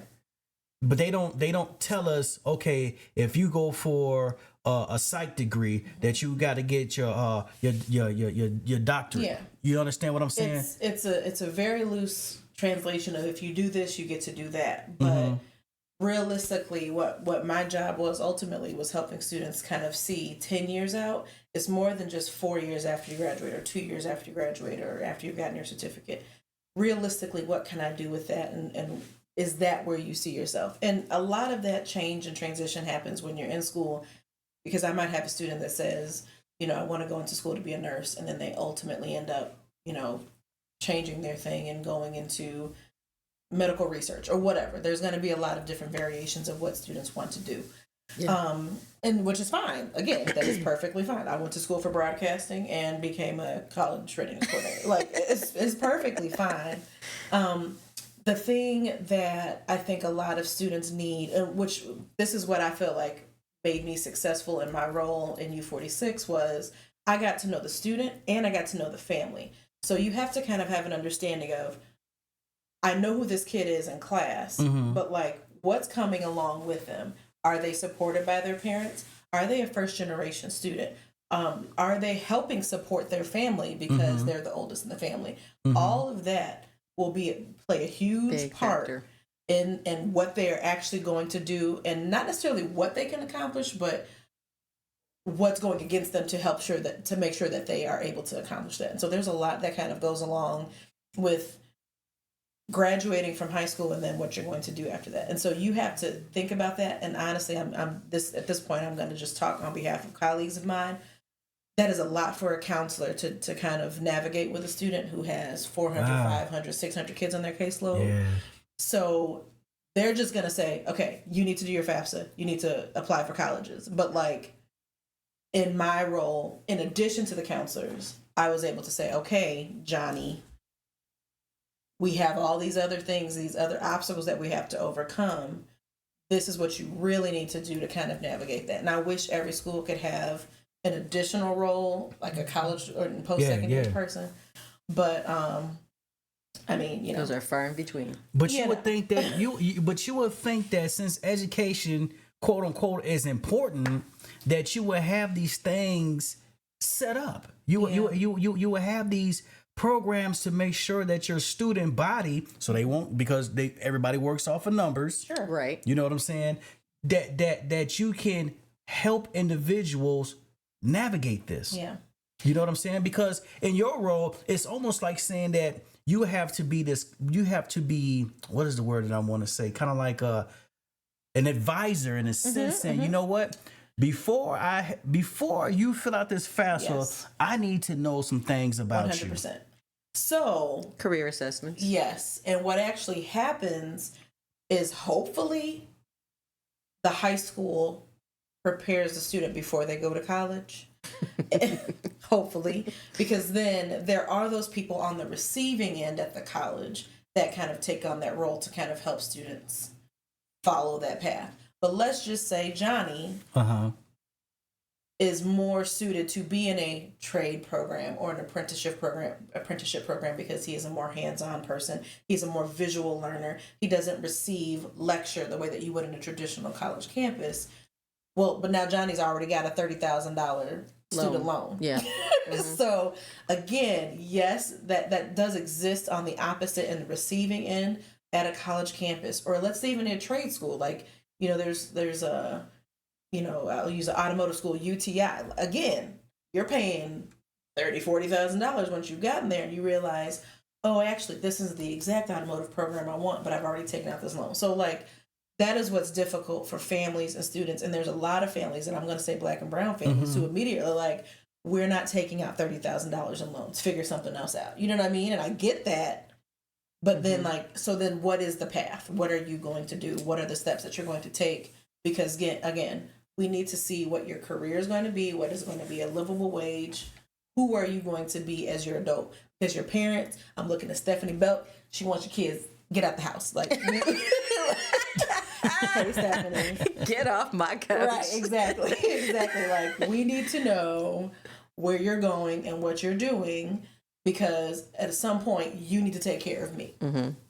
So why not? I mean, I guess I'm going to ask the obvious. Why not try to employ more people, or is it just a shortage? Because if you got I work in the school sector too, and I came across a situation that kind of like bothered me when I went to Elgin High. I'm gonna say the school, so what? It wasn't working. So.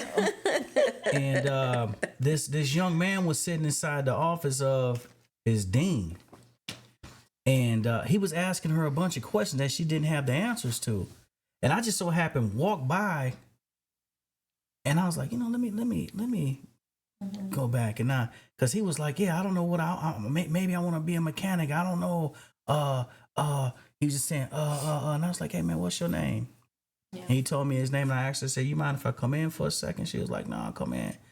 And so I asked him some questions, because it took me back to me when I was in high school.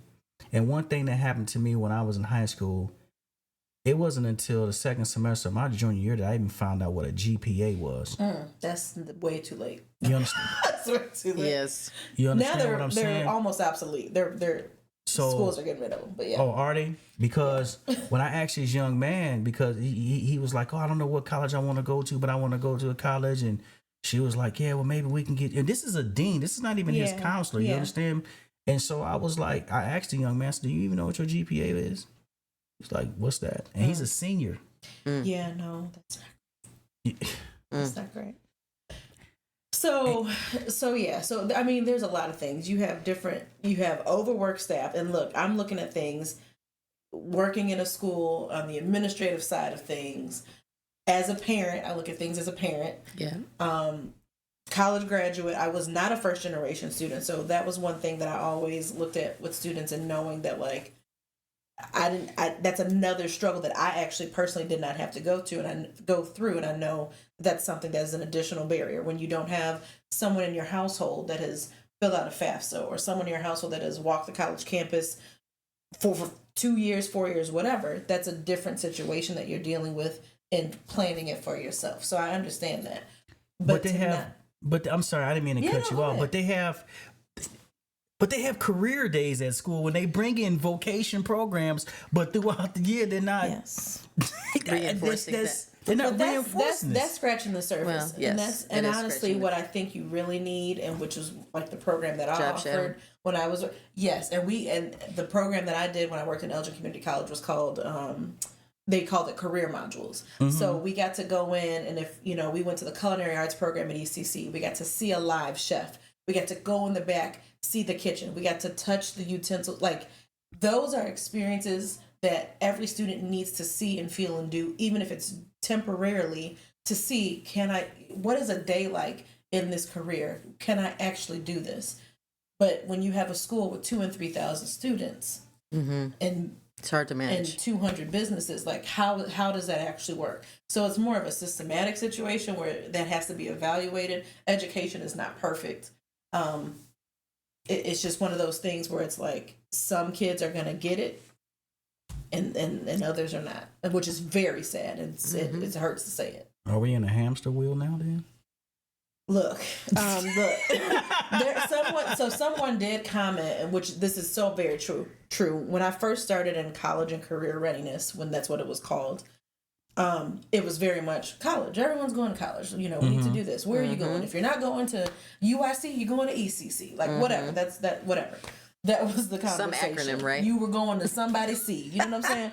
But UCLA. What they say? University closest to Larkin Avenue. Yes. I went to UCLA. For those of you who are not in the Elgin area, Elgin Community College used to be known as UCLA, University closest to Larkin Avenue. That is your tidbit for today. But anyways, so y'all made me lose my whole train of thought. I was gone too. I was ready. But when you're trying to prepare students for that type of environment and atmosphere, you have to be very well aware of what that actually looks like in their forever lives. So it's a whole lot of things. But I'll let you keep asking your questions. You guys come with some more questions. Once again, you have my phone number to call in to the show, 847-802-9074. Once again, the phone number is 847-802-9074. We're going to take a few of these comments coming through. We got moms, Dr. May Lee Hicks Jones. Look, don't call my mama May Lee Hicks Jones. Put some she said ECC has a number of opportunities to give people the KSA's knowledge, skills, and abilities that doesn't require a 2-year degree. They recently just purchased Old Colonial Restaurant and the Hangout. Oh, they brought the Hangout? Yeah, it's closed. And we'll be building a huge manufacturing center there.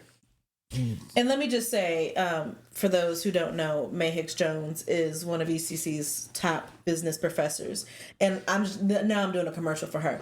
She teaches business management, diversity, things like that, and lacks a lot of Black and brown students in her classes, and just we don't understand, like, why aren't Hispanic and African American students taking business classes? And they want to be entrepreneurs. I mean, you ask anyone, like I've got 5 students, I had 3. We want to be entrepreneurs. We want to be our own boss. And I was like, we've got some work to do. Yeah. And she's a fun professor, so if anybody's looking for business classes, So have you seen a decline in individuals that aspire to want to go to college or get into vocation? That's what I was actually going to say. Somebody mentioned in the comments that trades are like begging for people. That's where I was going earlier. So there was such a push for college, which is fine. Like, go to college, but where are the plumbers? Where are the HVAC technicians and the electricians? Like, the rest of the world still needs to run. So we still need to have people that are in a vast amount of vocational areas, trades, so that the world can continue to run. And honestly, like, they're far in between. Yes. They're retiring. Yes. A lot of our, senior staff is retiring, and they're not training the new generation coming in. Not enough. Yeah. So, now I think that the trades are finally looking back into their guidelines and restrictions, and maybe lowering the leveling the pavement there for us to get more young individuals to pursue those trades. I've been hearing, that a lot of these companies, a lot of these vocations, well, not vocations, trades have been opening up the doors to individuals to say, hey, listen, check it out. Come on. We're going to teach you and we're going to pay you at the same time. And I mean, it's gotten to that point, huh? But I think it's always been that way. I think the wording is different. Like, it's always been earn while you learn. Earn while you learn apprenticeships. Like, that's kind of what it is. Now they're just saying it. We will pay paid training on the job. Yeah. But I think some of the challenges with our young youth, at least the ones that I've come across, is they want instant gratification, instant money, and that's just not how it works. And, you got to put in the work to get that. You can start in any apprenticeship. I was, again, on a panel, $22 an hour, and you can max out about $55 to $60 an hour. I mean, if you just wait, just wait for like 6 to 12 months, and then you can be there. You know what I seen that's crazy? I was at Portillo's a couple of days ago. Get a chocolate cake shake. I'm sorry. I've been good for like the last hour. Just gonna put me on the spot. I can't even say that fast. A chocolate cake shake. Say it fast 2 times. Chocolate cake shake, chocolate cake shake, chocolate cake shake. She gets them a lot. That's why. Then you get a chocolate cake shake, right? A large one. I'm lactose intolerant, so that would be no good for me. But I seen their help wanted sign. You know what I'm saying? And it said, "Get a free meal." And here's the catcher that got me: get paid today. So I said, are these jobs paying people daily now? Oh wow! Because that goes back to your saying instant gratification. Yeah. Like, I've seen plenty of places saying that where you like get paid on a daily. Like, that is crazy. That's crazy. Yeah. Were there? You touched on a good point, right? We've got McDonald's paying minimum wages now $15, $16 an hour. That they want that money now. Yeah. Right. They got bills now. The other thing is, I'm sorry, now I have to get on the soapbox. We are also in a TikTok culture. Yes. With the Reese Teeths of the world, and people feel like I'm just gonna blow up and I'm gonna be an influencer. And it's like, okay, you can be a rapper, podcaster. You can be an influencer, but we really need HVACs. I want to talk about that. I want to talk about that though. And this is some real spill, right? Someone said, I don't agree, sorry. You, unlike Which when part? Huh? I don't know. So I don't agree, sorry. Yeah, Katrina, you gotta tell us what you don't agree with. I don't know what you. That we shouldn't be TikTokers? Oh no, I think she's. I don't know. Yeah, I don't know. Get back to her. Yeah, I'm gonna get back to you on that, Katrina. I don't know. Oh, I think it's there she is. schools and teaching. We're getting to the kids too late. Oh. Yeah, the No Child Left Behind Act messed that up. Shoot, you got. Can we talk about that? Because they're doing middle school pathways where students at 11, 12 years old have to identify what they want to be when they grow up. That's to me very early. In St. Charles School District, U46 has started doing that. When did U46 roll that out? Because I thought eighth grade, I think. Oh, okay. Yeah, they haven't, because they keep pushing. They keep pushing this thing back. It's because they're realizing that, just like Katrina said, it's too late by the time they're already in high school. Well, they gotta blame. It all starts at the elementary school level where they just keep passing kids along. I'm gonna say it. So yes. What? They keep passing these kids. They keep passing these kids along, man. I had a situation where I had a boy that was damn near MLP, but they had him in regular Gen A classes. I'm like, yo, I can see with my own two eyes there's something wrong with this kid. Mm-hmm. And then they went to the district on me, said I was trying to discriminate, advise different placement for the kid. Mm. So when I got my job involved, the county, and when we did our assessment, the county was like, yo, wait a minute. Mm-hmm. We need to see some testing. And they was like, yeah. Mm-hmm. Things went left real fast because you have a kid that the elementary schools passed on, and by the time they get into high school, you have to have 40 credits to graduate. If you don't meet that mark, you're not graduating school. Yeah. So, but in that particular situation, was the parent an advocate? The parent was an immigrant to the United States. Okay. All right. You understand what I'm saying? Yeah. They didn't make certain moves to avoid certain things. Yeah. Language barrier. You know what I'm saying? So they just kind of like just played it smooth, and I'm just like, okay, I get it. But I just had to say something because it just wasn't right. But I want to double back real quick because something that I think is going on is that kids do not see individuals that go to college being successful.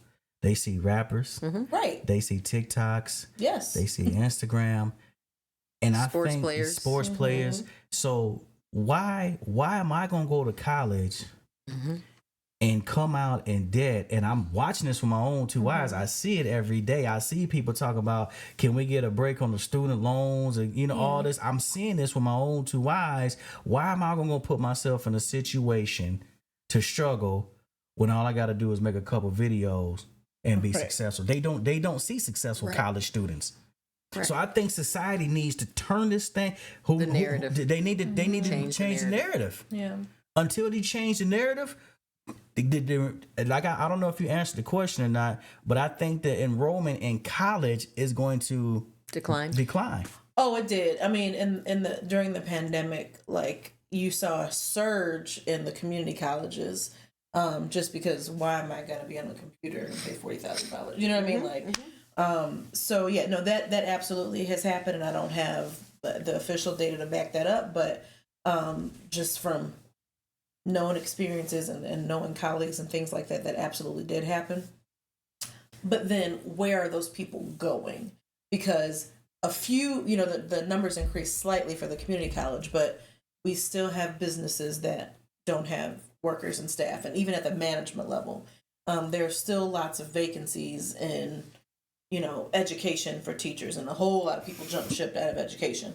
So it's like, where are these young adults going? Where is this generation of people who we need as our doctors, nurses, HVAC technicians? Like, we need these people to do all these things, because 20 years from now, who's going to have those jobs and who's going to be in those roles? Yeah. Where are they? Well, I mean, I've got two things, right? With my child who y'all met earlier, I continue to ask her those questions and advocate, like, what is your interest? And she's like, I don't know. And okay, so let's try to dig deeper into that. And one of the things that I feel, even in my generation, even in our Black and brown communities, we are not taking advantage of volunteering. Volunteering to us is work for free, but that's not necessarily true. You have the opportunities to do some job shadowing in a different way, and being exposed and building that network at a younger age that we're lacking to get these mentors, sponsors that people are looking for. Because I saw that comment earlier. We need to encourage that so that they can start building those blocks to understanding what their skill sets are and what they're not, right? Just you mentioned a great point, with culinary. My sister went through culinary school as a chef, right? Is she working there? No, that's not what she's doing. Because you're on your feet all day. Right. She got injured at work. Now she can't hold that much weight on her knee, and no one thought of that. Oh, right. How am I gonna do like all this work, heavy lifting, hot kitchens, right? Cutting yourself, all of these things that you just aren't aware of in those scenarios, because we don't take the time to really absorb what it is to be in the nitty gritty of that particular sector. Yeah. Going into construction may sound great because they pay you money. Are you willing to be under a hot sun for 12 to 14 hours? Depending on what specific niche you go into. Are you a finisher? Are you doing drywall? Like, do you like to cut corners? Like, are you doing molding? What is your niche? There's so many things that you can, expose yourself to in the construction area to know that is what I like, that is not what I like. It's too loud, my eardrums, I can't take that. Okay, that's not what you need, right? So we need to make that shift. But exposing them to those scenarios, to those day-to-day, the job shadowing is critical. So how do we expose them to that? I mean, we're trying, right? Baby steps. We can't solve this problem alone. I think that, our parents, we also, as parents, one of the challenges that we do have with volunteering is we're trying to make ends meet, trying to put food on the table that day. We're thinking about that specific day. We're not thinking about 3, 4, 5 years from now and the impact. So it all starts at home. Unfortunately, it's your surrounding environment. It's at home. It's the friends that you have. It's the you touched a little bit about not seeing people that look like me in leadership roles, that are successful. There's far of us in between: a successful realtor, a successful CEO of a bank, right? You don't see us there. Yeah. So those are places and spaces we haven't been, and we really need to start encouraging that. I was with that and just seeing people in those roles and what they've done with that. I know U46 is a district that has the AVID program and what's the other program? Oh my gosh, the one that Shaylon talked about. One Goal. So those, I would have been so messed up. Programs like those actually bring in different people from those careers into the school. So Linda mentioned tomorrow she's going into Larkin High School and talking about what it's like to be an insurance agent to an AVID class, to a One Goal class. Having those types of experiences, even though it's maybe 45 minutes in a class, you now have connected this person who has this career and they can tell you a little bit more about a day in the life. And typically in those situations, you can get their contact information and send an email to them later and say, you came to my class and you talked about being an insurance agent. Tell me more about it. Can I come to see your office one day over the weekend or whatever? And that honestly, it's going to take a student who has it within themselves to push to have those experiences. Maybe a parent who either has the networking or the connection. Like there's a parent in the group that has different. I think it's Katrina that has different volunteering and networking opportunities, so she can connect her kids with people that she knows in those fields and say, you know what, you said you like numbers and math. I have an accountant that you can talk to, and I have a engineer that you can talk to. That's what it's going to take, because teachers are overwhelmed, administrators are overwhelmed, the school systems, they have testing and things that they need to do, just to get through whatever the red tape of being in public education is. So it will take more from parents, and it will take more from the community to help students get to those experiences. Yeah, but I definitely think that, you reached into a good opportunity. There's a big gap there. There's a gap that not all of us can fill.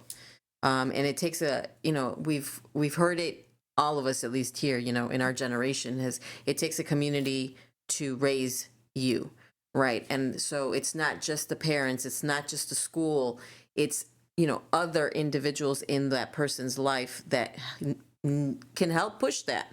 But we go back to that missing parent or that missing role model, male figure in their life that can give them that opportunity. So, well, I know plenty of situations where there is a male in the house, but what I think, this is just a thought. I think that when you guys go to those high schools, I think there needs to be a forum. I think we need to listen to the kids. I agree. And say, hey, what interests you all? Because we're so locked into tradition that we're doing things a traditional way that's not really working with this new generation of individuals. And so we have to ask them, hey, what is it that you need? What is it that you want? How can we get you to be engaged? How can we get you to like this and take interest into it without pretty much forcing tradition onto them? Yeah. Yeah.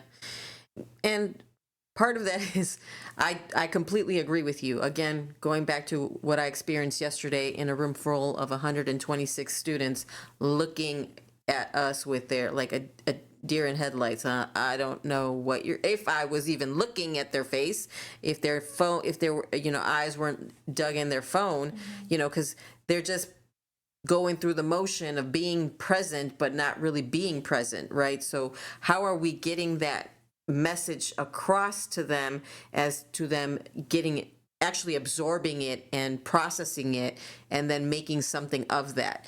And those that were interested came up to those that they wanted to learn, but then that was probably even less of a 1%, I can say, out of 126 students. So I agree, there should be more talking. But with today's, with our students that came out of COVID, the social emotional is a wreck. They don't know how to, they don't know how to carry conversations. They're too busy in their phones.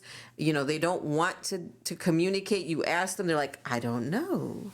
So there's a challenge there. Yeah, so it's just I just see this, I don't know, I'm not going to be negative and say it's going nowhere fast. No, that's not. Because, there was a time in all of our lifetime where there wasn't phones. When there wasn't phones, what did we do? That's actually an ongoing trend right now. It's like, what did you guys do before social media? We watched, we sat around the television. Yeah. But there was a time when they didn't have television. What did they do? Radio. They listened. The family was sitting around and listening to a TV show on the radio. Yeah. But there was a time where there wasn't a radio. What did they do? They talked. They sat around the fire and they had conversation. Yeah.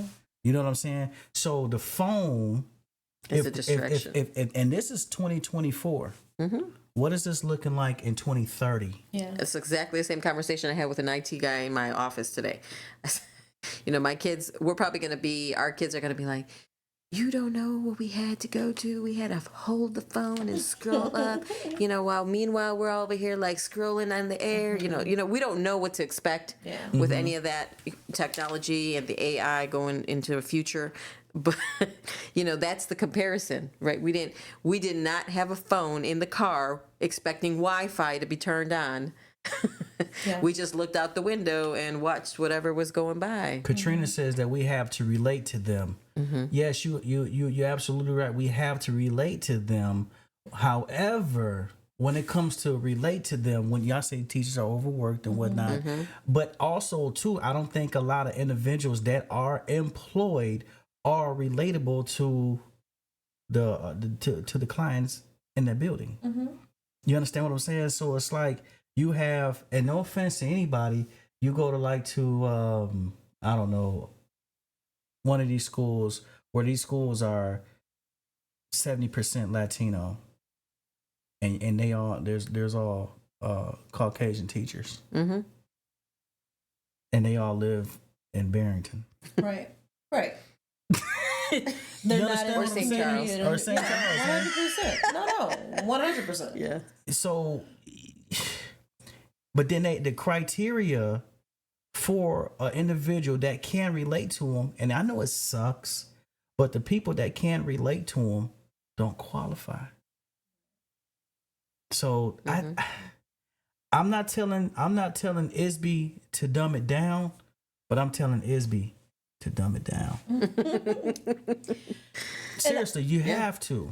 I will say, and I have a more of a love, but a love-hate relationship with certain things about U46. But U46 does do a good job of, they have a few programs in place to kind of bring back their own. So one of them is, when I don't know what it's called, and I'm sorry if I don't know the exact name, but if you are a graduate of U46 and you go into education, when you want to apply for a job as a teacher or as an educator, you are guaranteed an interview.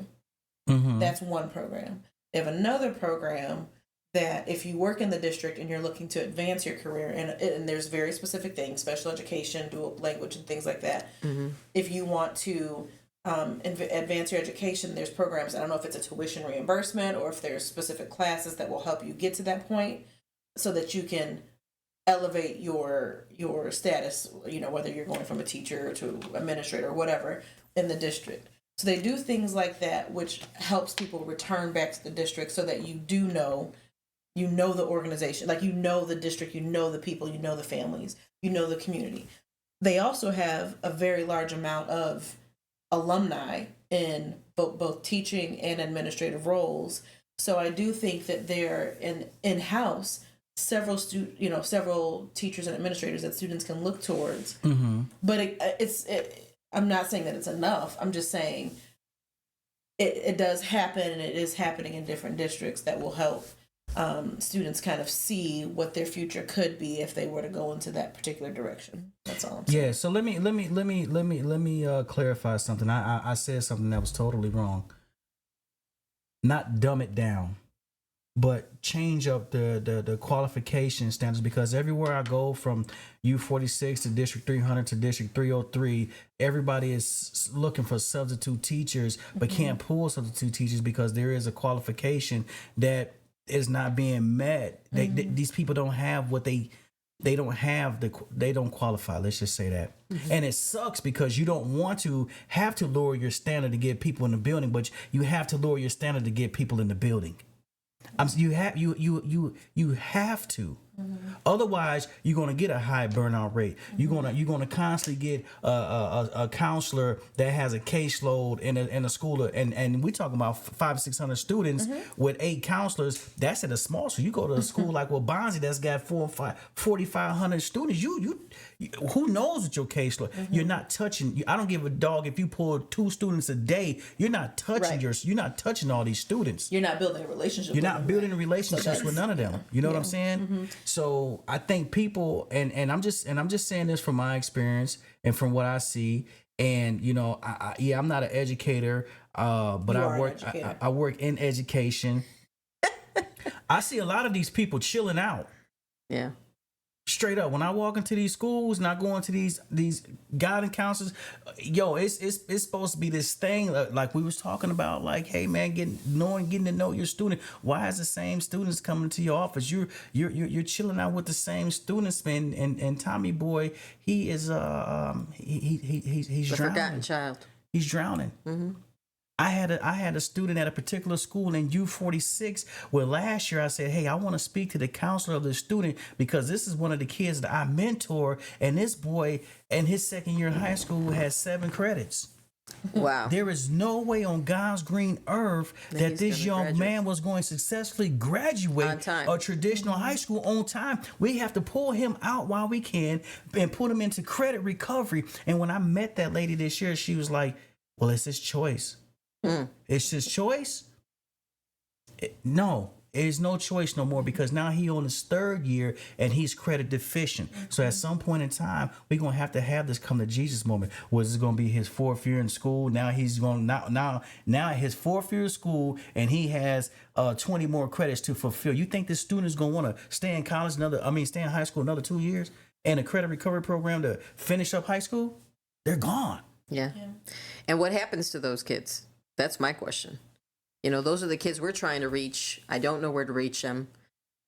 School system, they have record of a dropout. We can't reach them. Right. There's a gap there. Well, yeah, why can't you reach them, right? Yeah. Hey, listen, we only got a few more minutes left. If you want to call in and ask a question to one of these ladies or myself, please do so. 847-802-9074. Again, the number is 847-802-9074. Ladies, I'm really enjoying this conversation. Dr. May Hicks made a great point. She said that a lot of more students should be watching this. I wanted a lot of parents to get their kids, watch what's going on. Yeah. Here, this is informational. You know what I'm saying? We can only do so much. We're gonna put it out there, but parents, it's up to y'all too to share it, share the knowledge, share the information. Again, a lot of y'all is my age. I'm not even gonna go to what I've been going through, saying this last few weeks with, stuff. Hey man, your kid got everything to lose if they don't try. And so do you. You don't got an education. You're fighting to get an education. You already know how hard it is for you to survive. Why the hell would you not try to convince your kid to do something totally different from what you're doing? I think we live in a generation where a lot of our people, they don't want their kids to be better than them. Look, that's a whole other thing to unpack. I feel like straight up because if you need to bring in a social worker or somebody for that. Somebody bring in a social worker. I mean, man, even in my culture, we can talk about that, right? It's specifically in family I was raised in. My father had a 3rd grade education. Mm-hmm. He was an immigrant in this country, migrated from Mexico. Was obligated to leave school to work on the fields, to make and provide for his 12 siblings, right? So let's talk about that. So that was one side of my family. Meanwhile, my mother, educated, graduated high school, was a teacher in her country. But as you were mentioning, that transition from country to this country and really getting those credentials translated effectively to get into possibly a school district to teach, that did not happen. She ended up where? Working in a hospital for over 30 years in cleaning the hospital, right? And so there's her experience. So the message that I heard growing up is go to school, be better than us, go to school, learn the language, because those were all barriers and challenges that I grew up in. But I can revisit my journey. I didn't have those mentors. I was first generation. You don't know what you don't know, right? Mm-hmm. Who's going to tell me, hey, go look for some scholarships that you might be able to get because you're first generation here, or go get a FAFSA, you're low income, right? Mm-hmm. Nobody really, there's no conversations being had, at least when I was growing up. So that's why, to me, being where I am now with Youth Build, you try to, give those little nuggets to them so that they can listen and absorb and hopefully make a change there. They got to want to buy in. So we got to find a way to get these individuals to buy in. You know what I mean? I think another thing was when we was buying in was we had KDK program and they gave us stipends. We went to school and so I don't do the Trio Upper Bound do this. It still exists. It still exists where, I spent my summer going to school from 8 o'clock to 12 o'clock. And at the end of the summer, they'll give me a check.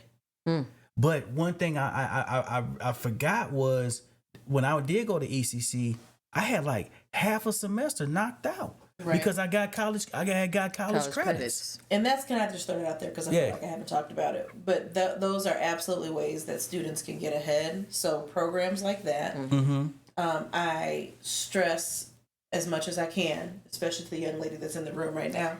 When you get to high school, take your AP and honors classes. One, it's more challenging and more rigorous.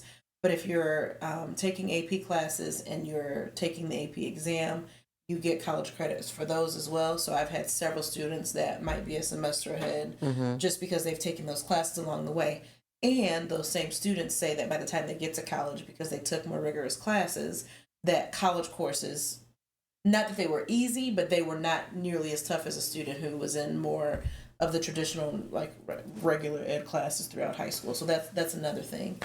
But then there's internships and things that students can do typically in sophomore, junior, and senior year that will maybe not get them credit, but get them experience into a particular career, so that that transition from senior year back to freshman year of college is less harsh on a student, and then they are more successful to continue on through college if that's their path. But absolutely, if there's any way of getting college credit. And then they also have in the high schools, I don't know if it's called like accreditation or whatever that is, but like students who take a certain amount of classes in a particular pathway. So I know automotive has it. I know the health sciences has it. Education. If you've taken, education freshman through senior year, you then go to your community college or your four-year school and you have some credits there too. So there's ways for students to get ahead. And that's not even mentioning like the dual credit programs where students can start college and essentially graduate with an associate's degree before they physically graduate with a high school diploma. Oh, yeah. So. Well, all right, ladies and gentlemen, you ready to wrap it up? Any encouraging words to our audience that pass on? You want to give them some nuggets to, Other than what I just said, it's difficult, but it is absolutely manageable. I think the transition is even harder on parents, whether you went to college or not. It's going to be difficult to kind of make that next step, that next transition, and navigate that with your student, but it is possible. If you have any one-on-one questions, my website, can I do that? Absolutely, plug yourself. I'm gonna do it anyways.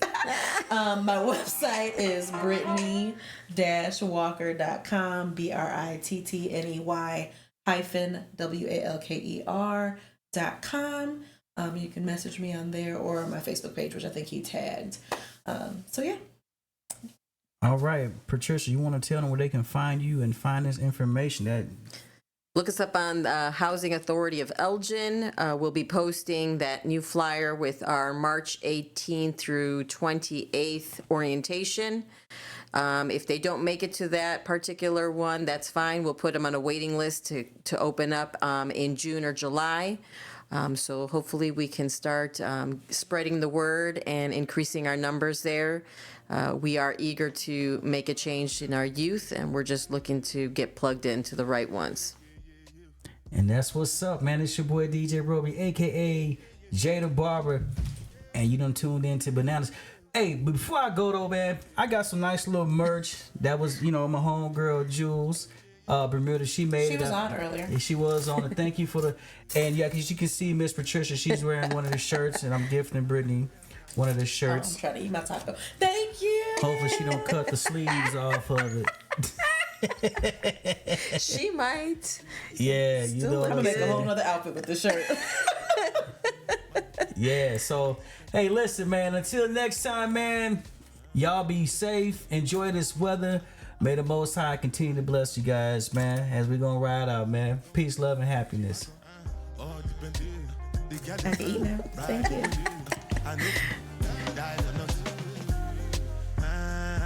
Make you no say anything when you do, they must commend it. I can't come and keep myself. So anything when you do, I they try to do on my way. I can't come and keep myself.